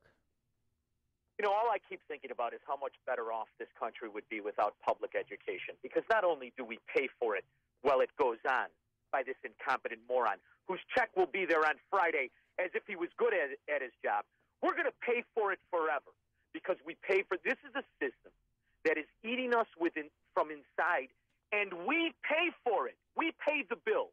So until we get politicians that know how to strip away the public funding for this kind of it's a sabotage from within. Until we get politicians that can pull back and know how to uncouple this tyranny that we pay for, we're damned. And as you hear the politicians come on, great show, by the way, great show. But as you bring on our guys, supposedly, and as you hear these incompetent boobs come on, like Oberweis, who talks to you about, he knows they have good intentions. Oh, Cullerton, they all have good intentions. Everybody has good intentions, except these people who know they are creating a cancer that eats us from inside. We're doomed. We are doomed. What is the answer, Prof? You've got the big brain, all the degrees, Northwestern. What's the answer? Thanks for the call, Sean. I mean, look, I don't think there's a simple answer. We've talked about it with Andrew Klavan, about culture, about being having conservative thought more represented in places where it's not, that are so impactful and so persuasive and influential, like Hollywood, like college campuses, like K through 12 school systems. Because I got to tell you, I mean, this Evergreen State story, Alan Bloom wrote about closing of the American Mind 30 years ago, and it's barely ajar 30 years later. Before you see it on TV, share it on Facebook, or read about it in the paper. Hear it here first. This is Chicago's Morning Answer on AM 560. The Answer. When you purchase an alarm system, you do it for one reason above all others. You need to know something about the people or property under your care. Knowing that what matters most will be looked after by professionals when you can't be there is a comforting feeling. At Alarm Detection Systems, we've learned a great deal from our decades of service. We know how to treat customers on the phone. We know that installing quality security products using certified technicians is the only way to go. We know that same-day service and local monitoring will provide the safety and peace of mind you're looking for. You no longer have to wonder if your home or business is protected by your alarm system. Know that it is. At home or on the go, the information you seek is right in your hands. It's good to be in the know. Visit adsalarm.com or call 630-844-6300. That's 630-844-6300 or online at adsalarm.com. Alarm license number 127000143. Oh, you know you want to do it, but you keep putting it off. Well, don't do it any longer. Today's the day to order your MyPillow. Sure, you've seen a few at the stores, at Bed Bath & Beyond, places like that, but the deal that you'll get by using the promo code Amy is the best deal available.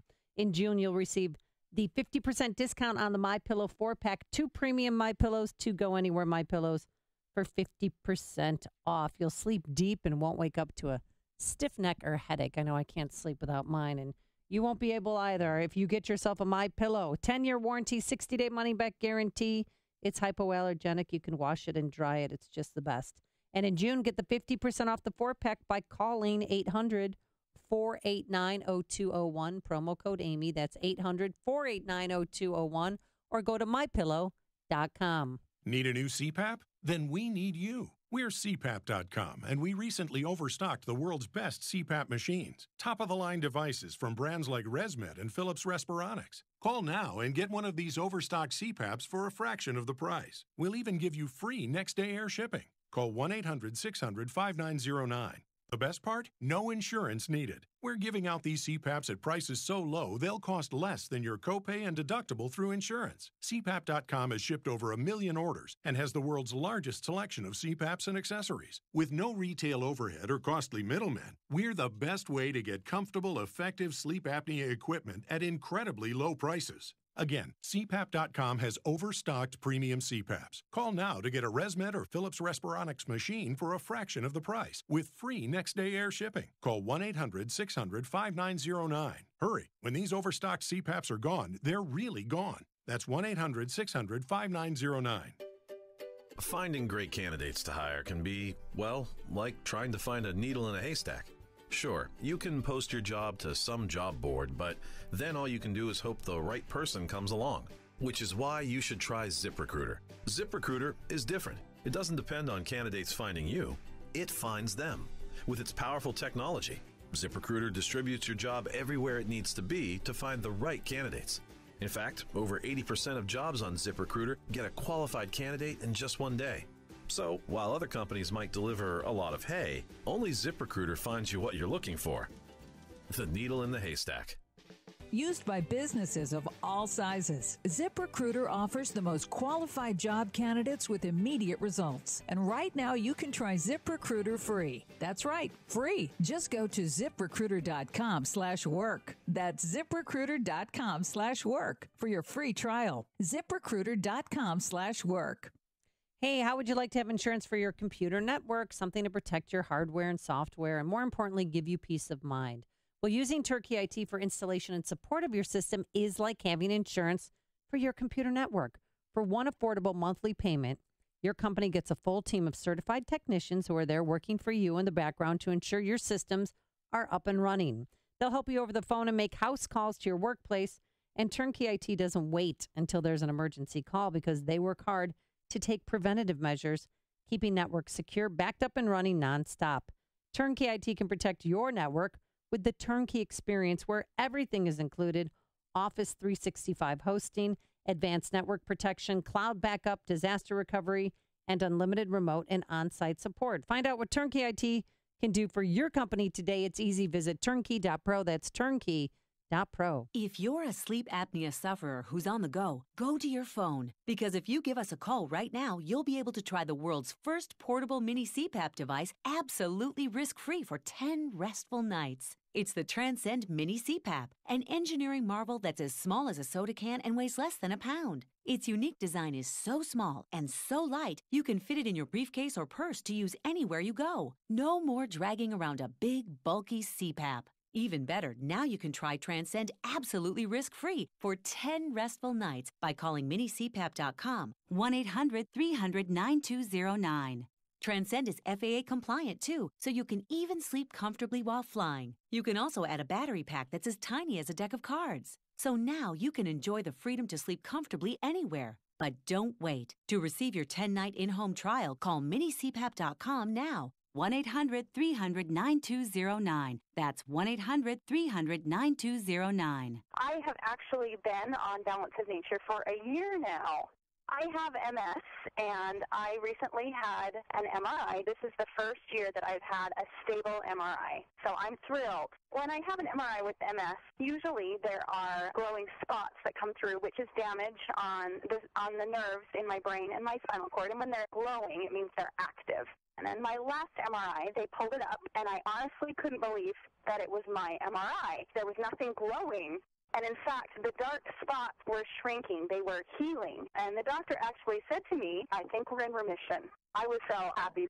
I had no idea that that could be my reality. The new challenge will allow you to receive 2 months of Balance of Nature's fruits and veggies free. And we'll even ship them to you free. Call now for details. Call 1-800-246-8751 or go online to balanceofnature.com. Use promo code Chicago. AM 560, The Answer. Dan and Amy, as if I needed another reason to not pay attention to the WNBA. Last Thursday. Hey. What's wrong with the WNBA? All right. On Thursday, the WNBA team Seattle Storm, never heard of it, announced that it would be partnering with Planned Parenthood to hold a fundraising rally and donate $5 for each ticket purchased on July 18th for the Storm's game against the Chicago Sky. Never heard of it. Of course, you understand why WNBA would be interested in subsidizing Planned Parenthood, which is subsidized by taxpayers, because the WNBA is subsidized by men. WNBA wouldn't even exist without men. It's subsidized by the TV revenue from the NBA. So these ladies are, left, and they're doing the whole I stand with Planned Parenthood thing. And so this is a reason to continue to not take judicial notice of their existence. Thanks so much for making us part of your morning. Thanks to Justin Kosick, our technical director, and Keith Conrad, our executive producer. We're back here tomorrow morning.